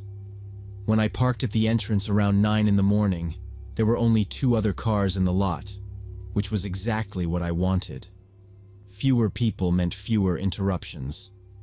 I grabbed my backpack with camera gear and lenses, a water bottle, locked the car, and headed down the main trail. For about an hour I wandered, photographing blooming cacti and odd rock formations, stopping whenever something caught my eye. As the sun climbed higher, the light got harsh and flat, washing out the colors, so I decided to drop into one of the ravines where there'd at least be some shade. The path down was narrow and rocky, and I had to grab onto outcroppings to keep my balance. At the bottom it was cooler and damp, with moss and ferns growing between stones. I shot a few frames of the rock walls and some plants, and was about to move on when I noticed a bad smell. At first I figured it was trash, or a dead animal, maybe a deer or coyote that hadn't made it through the winter. But as I walked deeper into the ravine, the stench got stronger, a rotten smell that made me breathe through my mouth. I slowed down and thought about turning back to avoid stepping in whatever was causing it. The ravine was narrowing, steep walls on both sides, no side trail and no real place to climb out, just forward or back the way I came. I told myself I'd go a little farther, see where it was coming from, then turn around. I covered my nose with my sleeve and kept going, and the smell was almost unbearable by the time I rounded a big boulder wedged between the walls. Between the rocks ahead, I saw something pale under a loose pile of branches and stones. My first thought was that it was a blanket or some old camping gear someone had ditched. I took a few more steps, trying to see around the branches, and realized it was a human hand sticking out from the rocks, and everything in me just locked up. The hand was grayish-white, clearly dead for a while, with chipped red nail polish on the fingers. I didn't go any closer, didn't check for a pulse, didn't touch anything. I turned around and just scrambled back up the way I'd come, grabbing roots and rocks as fast as possible. By the time I reached the main trail and then the parking lot, my hands were shaking so badly I almost dropped my phone dialing 911. Police showed up about 20 minutes later, 2 sheriff's SUVs pulling into that almost empty lot. I walked them to the top of the ravine, pointed out where I'd climbed down, and they told me to stay there while they went in with gloves and evidence bags. One deputy stayed beside me asking the same things on repeat. What time I'd arrived, whether I'd seen anyone else, if I'd touched the rocks or the hand, which I hadn't, until they finally taped off the trail and let me go. A couple weeks later, a detective called to say they'd identified her as Lauren Mitchell, 32, missing for 5 months. And hearing her name instead of just seeing a gray hand in the rocks made the whole hike replay in my head in a way I still can't shake. He said my 911 call gave them the opening they needed. Her boyfriend confessed a week after my hike and admitted he'd driven her out to Castle Rock, dragged her into that ravine, and covered her with rocks and branches, thinking no one would find it in such a rarely visited spot. I had to testify at the trial a year later, which meant reliving that morning in front of a courtroom full of strangers. The subpoena showed up in a plain envelope, and I knew what it was as soon as I saw the court seal. Walking into the courthouse, I kept telling myself I was just a witness who happened to find a body, that I hadn't done anything wrong. But it didn't stop my hands from sweating. They sat me in a hallway until it was my turn, and a victim advocate quickly went over my statement and reminded me to say if I didn't remember something instead of guessing. When they finally called my name and I stepped into the courtroom, the first thing I saw was a big photo of the ravine on an easel, same rocks and angle as that morning. I took the oath, sat in the witness chair, and fixed my eyes on the prosecutor like he'd told me to. He had me walk the jury through the day from the beginning. The drive, the empty parking lot, choosing that ravine, the smell, the hand. Then the crime scene photos went up on a screen, closer than I remembered, different angles under those stones. He asked about the way she was lying, the rocks over her, the condition of the hand. I tried to answer like I was describing one of my own photos, but my throat tightened and I went quiet until he repeated a question and I forced the words out. I looked at the boyfriend. He sat in a cheap suit, staring at the defense table, no reaction to any of it. The defense attorney asked distances and times, whether I could have disturbed anything without realizing, and I stuck to what I actually remembered and said I didn't know when I didn't. When they excused me, I went straight to my car and sat there shaking until I could trust my legs enough to drive. Later, I heard he got 25 years, and people said that was good, that he wouldn't hurt anyone else. For them, the case was over, but for me, it just meant the court part was finished. I stopped going on solo hikes and my camera stayed in the closet, and whenever I thought about driving to a trail, I'd smell that rod again and see the gray hand and stay home. 6 years later, I rarely really do nature photography. I live in Colorado and follow hiking pages, but I only go to crowded parks where there are enough people that nothing can sit unnoticed. I can't handle empty trails. Friends invite me on backpacking trips and suggest quiet routes, and I always have an excuse because I don't want to explain that I'm afraid of what we might find. I think about hikers stepping over a bad smell or a strange shape, and assuming it's an animal or trash, and about the headline later saying a body was found off a trail. The randomness still gets to me. If I'd picked a different ravine or turned back when I first smelled it, Lauren would still be under those rocks, and her family would still be waiting. They got closure because I was stubborn and curious enough to keep walking toward a smell most people would avoid.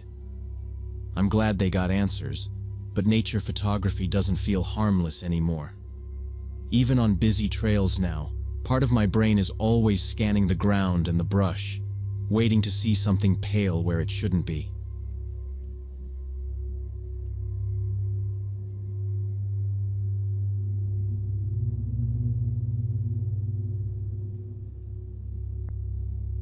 So when I was 29, I had this job as a night operator at a self-service car wash on the edge of town. The place was small, 4 washing bays, a tiny operator booth, and a payment machine shoved between them. I picked this job because I was taking online courses in graphic design, and the night shift gave me time to study between rare customers. My duties were simple: watch the cameras, reset the equipment if something glitched, help people with the terminal if it ate their cash, and once a shift, empty the money box in the main machine. My schedule was 11 p.m. to 7 a.m., 4 nights a week, which sounded miserable to most people but worked for me. Most nights were dead. A couple of guys with work vans around midnight, some random insomniac at 3, that was it. I'd sit in the booth with my headphones half on, one ear free so I could hear the lot, messing around with homework and drinking bad coffee from a thermos. The parking lot in front of the car wash was tiny, maybe 6 spaces, and behind it was just an empty lot with patchy gravel and weeds. Past that, a row of dark residential houses. Nothing dramatic, just quiet. The first night I noticed the white van, it was around 2 a.m. on a Wednesday. I remember because I had just finished helping a guy whose card wouldn't run in the terminal. He drove off. I went back into the booth, sat down, glanced at the monitor, and in the corner of the camera view, I saw headlights swing across the road. A white panel van rolled by slow, then stopped further down, not in our lot, but at the roadside opposite the empty lot. For a second, I figured he might turn in, but he stayed on the shoulder. From where I sat, I could see the van through the booth window if I leaned a bit. Old model, sides dirty, no logo, no windows in the back. Nothing special, just one of those vans every plumber seems to drive. I assumed it was a long-haul guy or some delivery driver who needed a break. People pulled over on that stretch sometimes to nap or check their phones. I watched for a minute. Didn't see anyone get out. Didn't see the doors open. After a while, I stopped paying attention. About half an hour later, I glanced up again and the van was gone. I hadn't heard it leave, which was weird, but the road noises blended together and I was listening to something on my laptop. I only really thought, guess he moved on, and went back to my work. Next night, Thursday, around the same time, it showed up again in the same spot. I first noticed it on the screen, that same shape in the background of the camera image, just barely inside the frame. When I leaned to check out the window, I realized the headlights were off, but it looked like the engine was running. I could see faint exhaust in the cold air drifting under the streetlight. That already seemed odd. Nobody sits on the roadside at 2 in the morning with the engine on and all the lights off for no reason. But I didn't jump straight to worst-case thoughts. I told myself maybe it was someone local who didn't want to go home. Maybe a guy in a bad marriage. Or someone who'd had a fight and just needed a place to cool down. The van was far enough away that I couldn't make out the plates in the dark, and I wasn't going to walk out there alone just to satisfy my curiosity. It stayed there longer this time. Every few minutes I'd find myself looking back at it, both on the monitor and out the glass, watching for a door to open or someone to step out. Nothing. No movement at all that I could see. Eventually, after something like 40 minutes, I looked up and saw empty road again. The van was just gone. I remember thinking it was a little creepy, but then a customer pulled in and I got distracted and the night went back to normal. I had Friday off. I tried to be productive and work on a project, but the sleep schedule I'd built around the night shift was all messed up. By the time I actually had to go back in on Saturday night, my whole body felt out of sync. Still, once I got into the booth and did the usual checks, it felt routine again. I kept glancing toward the roadside more than usual, expecting that white van around 2, but the hours passed and nothing appeared. Saturday had more customers than usual, people washing cars after the weekend. I was constantly stepping out to help with change or explain how the foam brush worked. Whenever I sat down again, I'd automatically check the far edge of the cameras. No van. At some point, I told myself I was being weird about it. It was just a vehicle that happened to stop in the same place twice.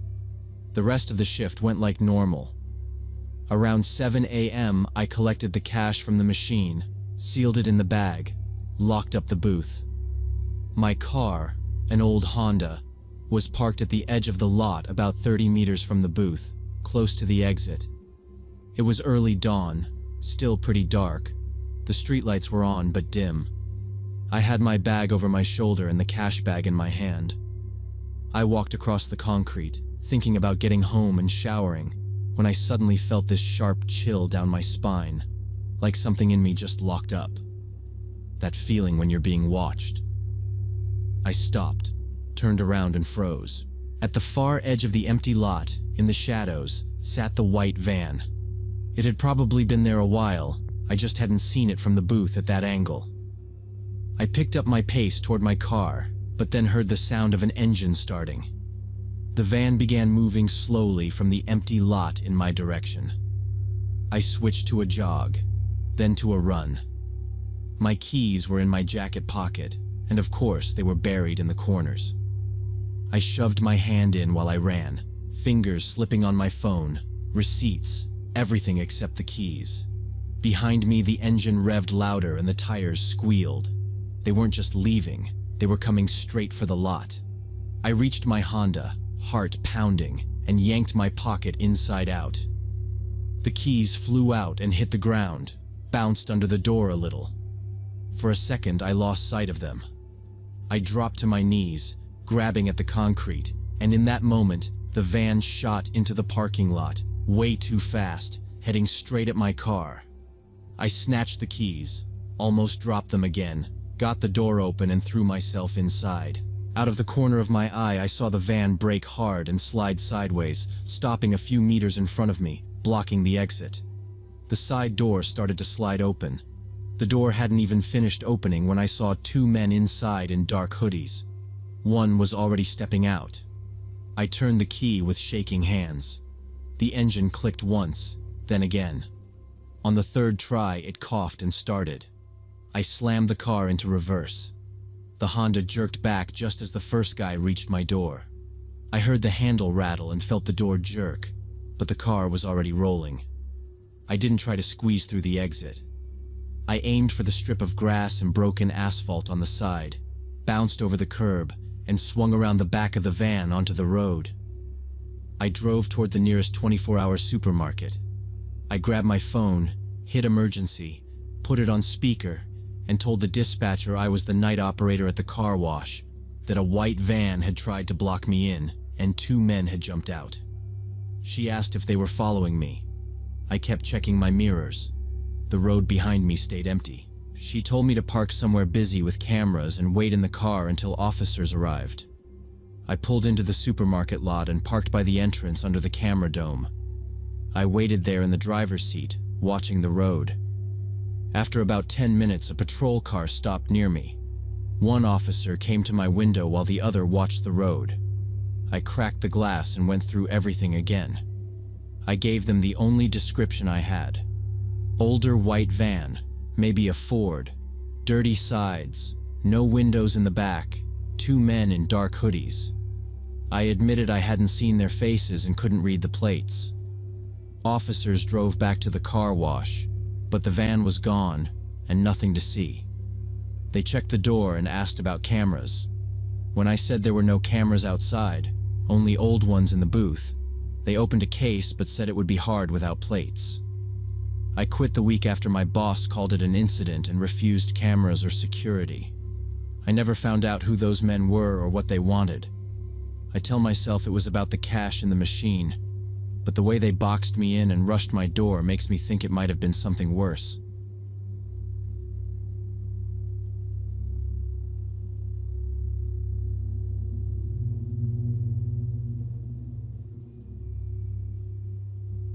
So when I was 21, I got fired from a welding job in Toledo after an argument with my supervisor that got physical.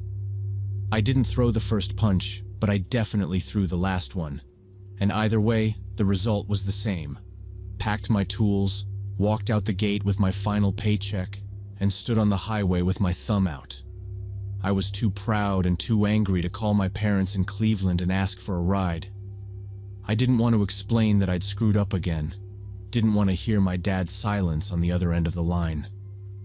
I told myself hitchhiking would just be a temporary thing, one ride to the next bus station.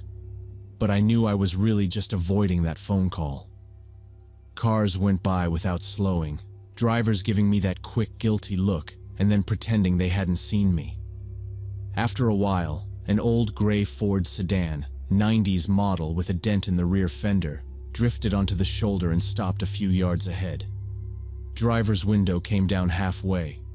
The guy behind the wheel was maybe mid-40s, work jacket, baseball cap, dark circles under his eyes. He asked where I was headed. I said Cleveland. He nodded like that worked for him and told me to get in. Inside, the car smelled like coffee and cigarettes. There were fast food cups on the floor and a thermos wedged between the seats. For the first half hour, we didn't talk much. He had country music on the radio, low, and I watched the industrial mess around Toledo thin out into farmland. Every so often I could feel him glance over. But that's normal when you pick someone up off the side of the road, so I let it slide. Then he started in with the small talk, where I was coming from, what I did for work, if I had family in Cleveland. I kept it short, said I'd been at the factory, was heading back to my parents' place until I found something else. He laughed a little and said he'd worked factories his whole life, knew what it was like when management pushed you around. They think you're a dog, he said. Whistle and you jump. He sounded more bitter than joking, but I agreed anyway. It was weirdly comforting that he seemed to be on my side. He told me about a plant closing, how they'd cut hours before the shutdown so severance would be less. I found myself relaxing, even admitting I'd just gotten fired after a fight with a supervisor. About an hour in, he took an exit off the main highway onto a 2-lane back road. The change caught my attention. I asked if this was still the way toward Cleveland, and he said it was a shortcut, avoids traffic, gets there faster. His tone was casual, and I'd hitchhiked before. Knew people liked their own routes, so I didn't push it. The back road was narrow, fields on both sides, occasional farmhouse way off in the distance. No billboards, no signs for anything bigger than some tiny town I'd never heard of. Once we were on that road, he started talking more, like getting away from the highway loosened him up. He told me about his ex-wife who left him 3 years ago and took their daughter. His voice changed when he talked about her, went tight, hands tightening on the wheel until I could see his knuckles pale. I nodded and said I was sorry, because what else do you say to that? And he kept going. Lawyers, child support, how she wouldn't even answer his calls now. It felt less like conversation and more like he was unloading. Then he asked me something that made everything in me lock up. Still staring at the road, he said, "You ever wanted to hurt somebody? Really hurt them? Make them understand what they did to you?" He didn't say it like a joke. It was calm, almost curious. I gave some vague answer about everybody getting angry sometimes, tried to laugh once, but it came out thin. Inside, I felt this drop in my stomach. I suddenly noticed how empty the road was, and how far off the nearest house looked. He took my half answer like agreement and kept talking. He said he thought about it every day, how to make her regret leaving, how to teach her a lesson. He mentioned waiting outside her job, following her car, then kind of trailed off like he'd said too much. I watched the roadside, looking for anything that said Cleveland, or at least the highway number, but we hadn't passed a sign in a while. The fields gave way to thicker trees, the road curving more, and it hit me that if something went bad out here, nobody would see a thing. I tried changing the subject, asked how much further we had to go. He didn't answer right away. His lips moved like he was talking to himself, too quiet for me to hear. Then he said, "The hardest thing is finding someone who understands, someone who won't judge you for how you really feel." The way he said "someone" made me feel like I'd just been moved into a different category. That's when I knew I needed to get out of that car. Not eventually, but now. I didn't argue with him or tell him he was creeping me out. That felt like the wrong move. Instead, I shifted in my seat and said I needed to use the bathroom. Asked if he could pull over at the next safe spot. I tried to sound embarrassed more than anything else. He finally glanced over at me, really looked this time, like he was deciding something. The car stayed in its lane for a few seconds, then he eased off the gas and guided it onto the gravel shoulder. We rolled to a stop. He left the engine idling. I muttered a quick, "Thanks, man," opened the door, and stepped out. My legs felt unsteady, but I made myself walk toward the drainage ditch like I was just some guy who'd had too much coffee. I could feel the air on the back of my neck, and all my attention was on the sound of his door, listening for it to open. I went a few steps down the slight slope and turned my back to the car, pretending to fumble with my zipper, trying to buy time and think. After a couple seconds, I couldn't stand it and glanced back over my shoulder. He was still sitting there, both hands on the wheel, watching me in the rearview mirror. My heart was pounding so hard I could hear it in my ears. I didn't wait to see what he'd do next. I turned and started running back the way we'd come, along the side of the road, not really thinking about where I was going or how far the nearest town was. The shoulder was rough and my boots slipped on loose gravel, but stopping felt worse than falling, so I just kept moving.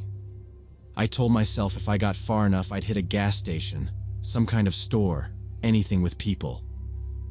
After a few minutes, my chest hurt, and I heard an engine behind me, low and steady. I turned and saw the gray Ford creeping along about 50 yards back, matching my pace. He wasn't honking or yelling, just following like he had all the time in the world to see what I'd do. That calm, slow speed scared me more than if he'd just floored it at me. There were no cars coming either direction, no houses close enough to sprint to. I pulled my phone out while I jogged and saw no signal, just empty bars. I shoved it back in my pocket and tried not to show how tired I was. Like if he saw me start to limp, it might push him into doing something. Up ahead, through a break in the trees, I saw a field and a barn in the distance, the first sign of anything but trees and road. I cut down into the ditch, climbed up the other side, and left the road completely, heading straight across the field toward the barn, hoping there'd be people nearby, someone who could help. Behind me, I heard the Ford roll to a stop on the shoulder. The engine stayed running, like he was just sitting there, watching. I ran harder, jumping over furrows in the dirt, my work boots slipping on the uneven ground. Every time I stumbled, I pictured going down and him walking over while I tried to crawl away. That picture kept my legs moving. The field felt huge, but eventually I reached a fence, grabbed the top rail, hauled myself over, and dropped into what was clearly a yard. Up ahead was a farmhouse with lights on inside. My legs felt rubbery, but I forced myself toward the porch.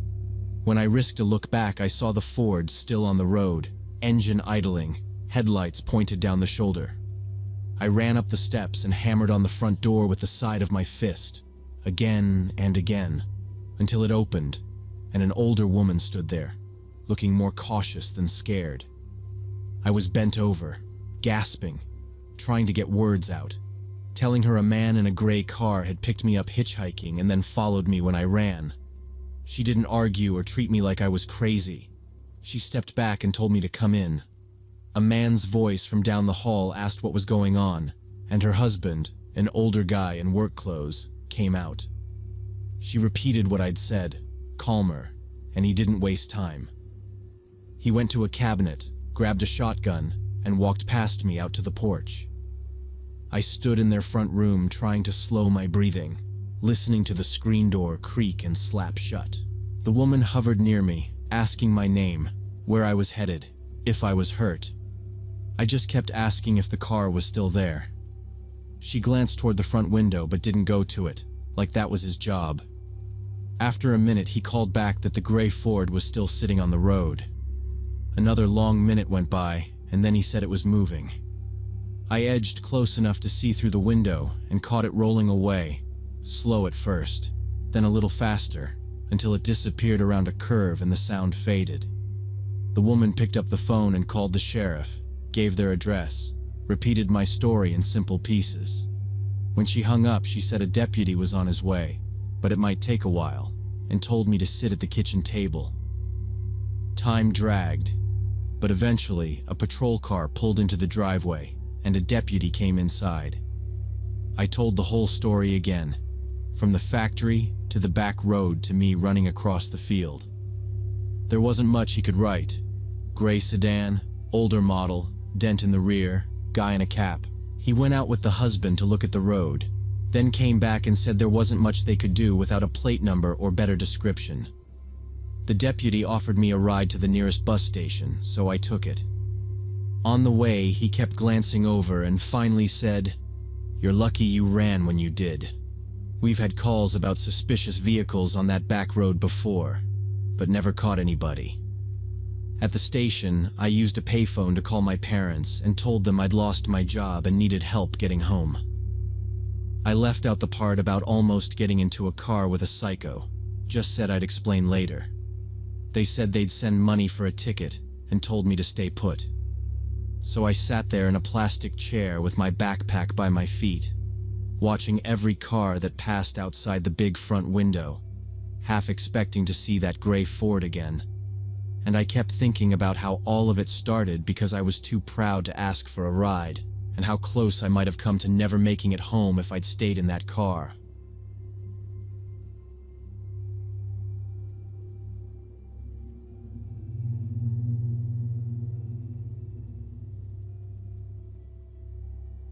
When I was 22, I was in my third year of college in Portland and working part-time at a small bookstore. Everything felt unstable then. My parents had divorced the year before after an affair, and I was stuck trying to stay neutral. I'd answer late-night calls from my mom, then early morning texts from my dad, trying not to take sides while they badmouthed each other.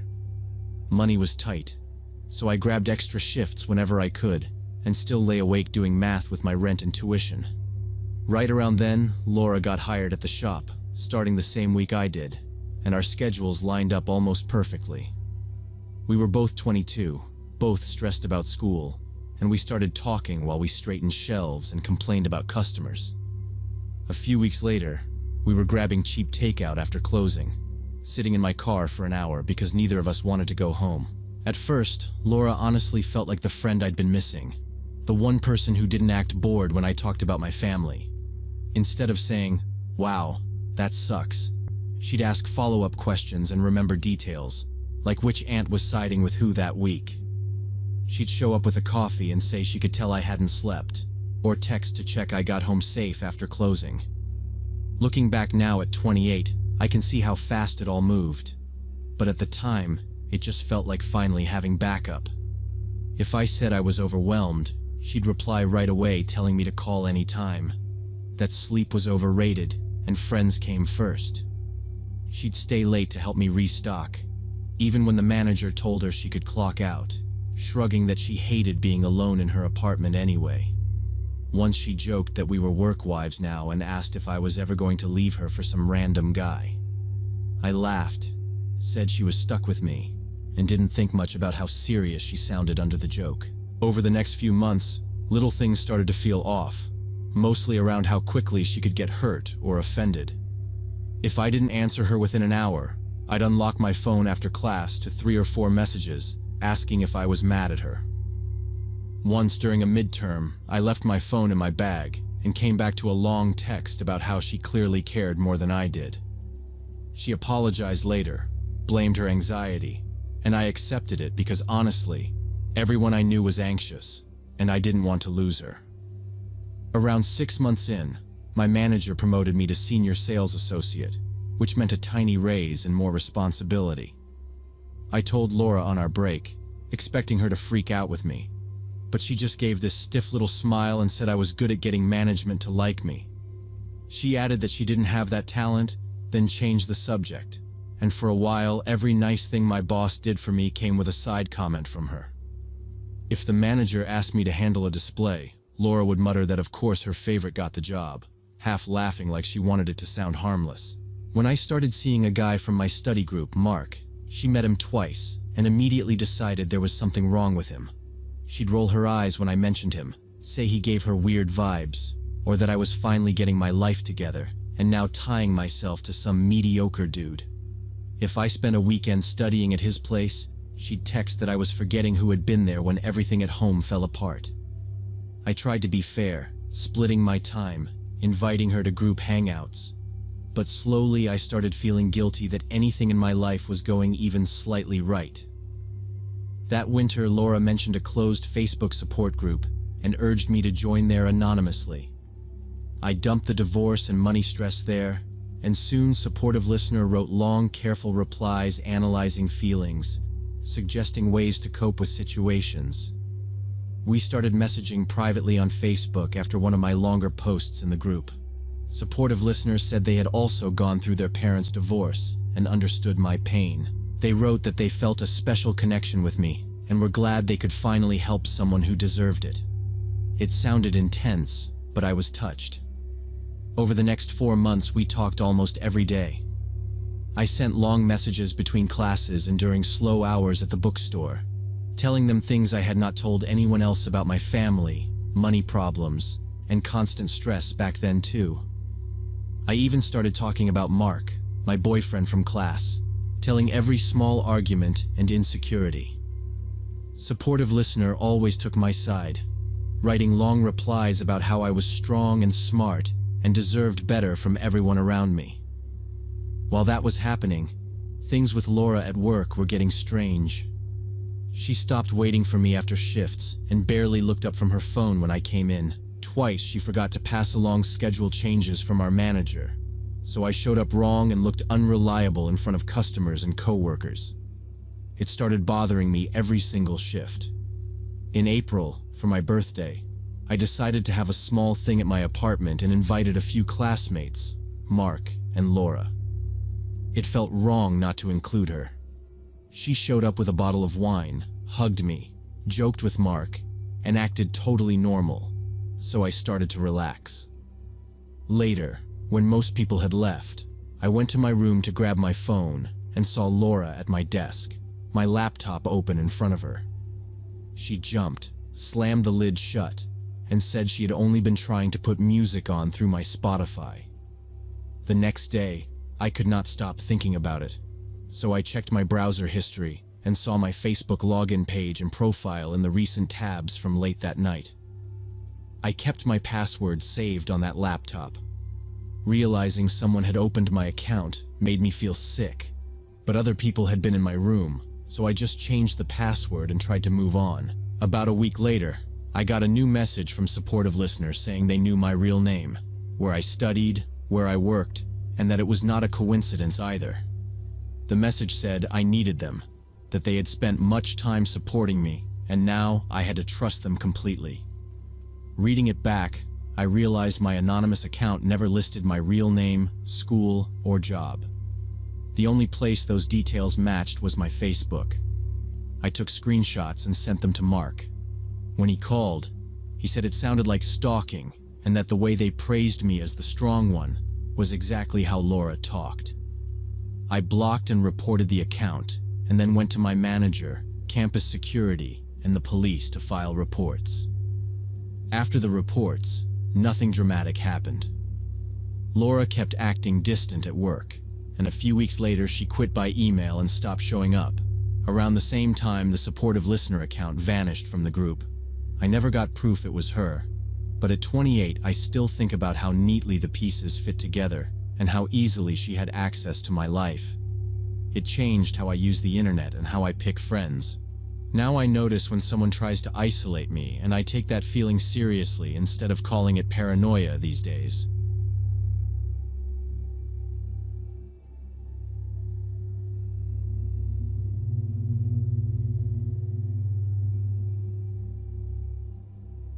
I used to work as a pizza delivery guy last year and lived in this tiny 5th-floor apartment in the downtown area. The place was small but cozy and, most importantly, affordable for a college student. I was juggling classes, late shifts, and exam stress, so as long as I had a bed, a fridge, and Wi-Fi, I was fine. The building had this double lock system where you needed a key for the main entrance and another one for each floor, plus your own door on top of that. People always said the building was basically a fortress. Living on the 5th floor, I believed that and felt weirdly safe. Then, a few weeks before the incident, I started coming home to lights on that I was sure I'd turned off. I'd leave for work in the evening, lock everything behind me, and mentally note turning the switches off. When I came back after a few hours of deliveries, my ceiling light would be on, or sometimes the bathroom light, or the little lamp in the kitchen. At first, I blamed my own memory. I was tired all the time, so forgetting a light didn't seem crazy. But it kept happening, like every couple of days. Nothing else ever looked touched. My laptop was where I'd left it. My clothes were in the same messy pile. The windows were still locked. Still, ever so slowly, that feeling crept in that someone had been inside my apartment while I was gone. At first, I chalked it all up to my own forgetfulness. I told myself I was overworked, half asleep, probably rushing and not paying attention. I didn't want to be the paranoid guy calling the landlord about imaginary break-ins, so I tried to ignore it. But the more times it happened, the more it got stuck in my brain. I'd be at work picturing my empty apartment and wondering if someone was walking around in there. Finally, I decided that if I was going crazy, I wanted proof either way. Before leaving, I started doing this little routine. I'd walk room to room, turn every light off, check the windows, lock my door, and then stand there and tug the handle twice. Then I started taking photos of my light switches with my phone right before I left. If I came back and something was on, I'd check the picture. Every single one showed the switches in the off position. That was the part that really messed with me. The pictures proved I wasn't just remembering wrong, but nothing else was disturbed, nothing missing, no marks on the door. The front door to the building always stayed locked, and you needed another key just to open the 5th floor door. There were only a few of us living up there, and I recognized all of them from awkward small talk in the hallway. I kept running through scenarios in my head: maintenance with a master key, some previous tenant who'd never turned theirs in. But I had no proof, and no good way to bring it up without sounding insane. So I just kept doing my routine, and tried to live with that constant low-level unease. One night I was getting ready for bed, lying there reading some boring textbook chapter and trying to keep my eyes open. It was late, around midnight, and the building was doing that usual quiet thing. Pipes ticking somewhere, elevator humming far off, a TV muffled a few floors down. I remember yawning, putting the book face down on the nightstand, checking that my phone was charging, and reaching over to turn off the lamp. The room went dark, and I settled back, already half asleep, when I heard a light scratching sound from my front door. At first, I told myself it was the pipes, but then it came again, very slow and deliberate, metal on metal, and a small clink like someone testing the lock. Adrenaline hit me so hard my hands went numb. Nobody could wander up to my floor. Whoever was out there had a key or knew what they were doing. I quietly slid out of bed and tiptoed to the living room. The scratching continued, slow and steady, and then I heard the door handle jiggle like someone was testing how much give there was.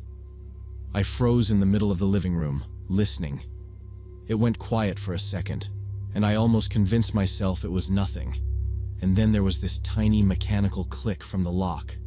It was the sound of the deadbolt turning from the outside. That broke whatever shock I was in. I spun around and rushed into the kitchen, keeping my steps as light as I could, and grabbed the only thing that could pass as a weapon in that place, a small paring knife that was honestly more for peeling apples than anything else. I remember how stupid the knife felt in my hand, but it was still better than nothing. I pressed my back against the kitchen wall, right in this pocket of darkness between the fridge and a cabinet, where I knew you couldn't see me from the living room unless you actually walked in. My phone was on the counter right next to me, screen glowing faintly while it charged, but even that felt too risky. I was terrified that any movement or noise would give me away, so I left it there. In the next room, I heard the front door creak open, slow and controlled, not like someone who lived there. Light from the hallway bled into the living room, just enough that I could see the outline of the door and a shape standing in it. From where I was hidden, I had a clear diagonal view into the living room. I could see whoever it was, but he couldn't see me unless he came looking. I held my breath and listened to my own heartbeat thudding in my ears. The silhouette lingered in the doorway for a few seconds, then stepped fully inside and gently pushed the door closed behind him. I heard the latch catch. Whoever this guy was, he was now locked inside my apartment with me. I tightened my grip on the knife until my hand hurt and tried to keep my breathing quiet and slow. The intruder stepped in cautiously, moving his head around like he was trying to take everything in at once. As my eyes adjusted, I caught more details.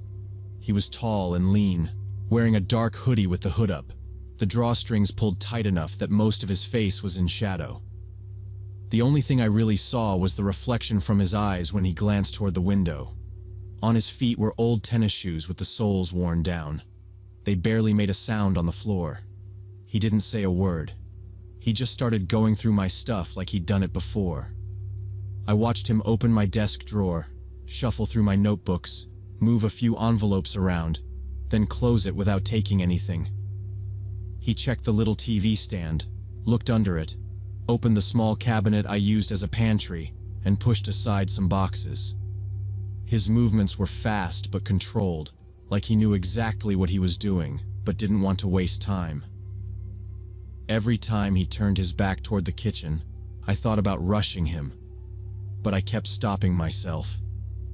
If I missed, or if that dull knife did nothing, I'd be alone in a locked apartment with a guy who was bigger and probably stronger than me. He kept circling the room, stepping closer to the kitchen entrance each time, like he was slowly working his way around the apartment.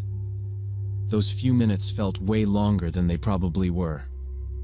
I remember silently begging him to just grab something and leave so I could go to the police with a regular burglary instead of whatever this was turning into.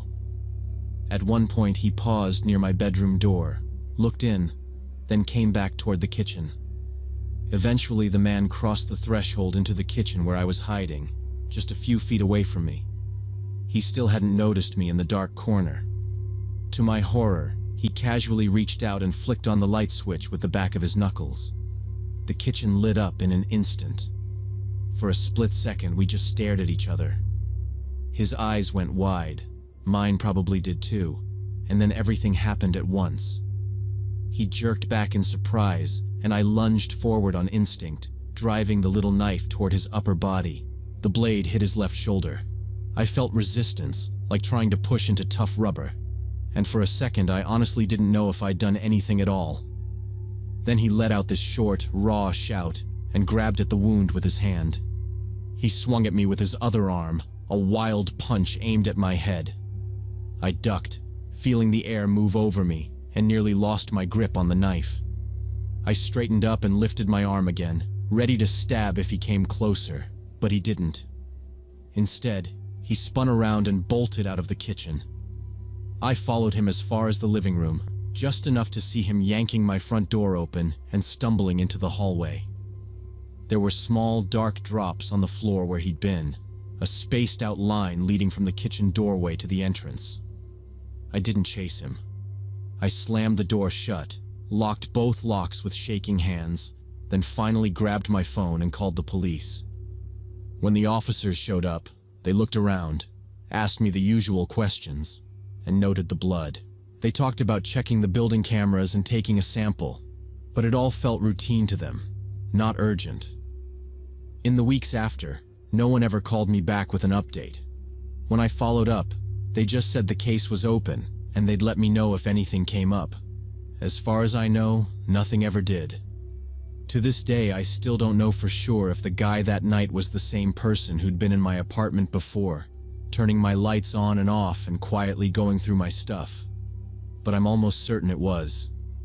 The way he moved around felt too practiced, too familiar. After the break-in, I kept replaying everything and realizing how long he might have had access, how many times he could have been inside when I was working late deliveries. I moved out as soon as my lease was up, but even now I still double-check every door and every light before I leave any place. He didn't even bother to take anything.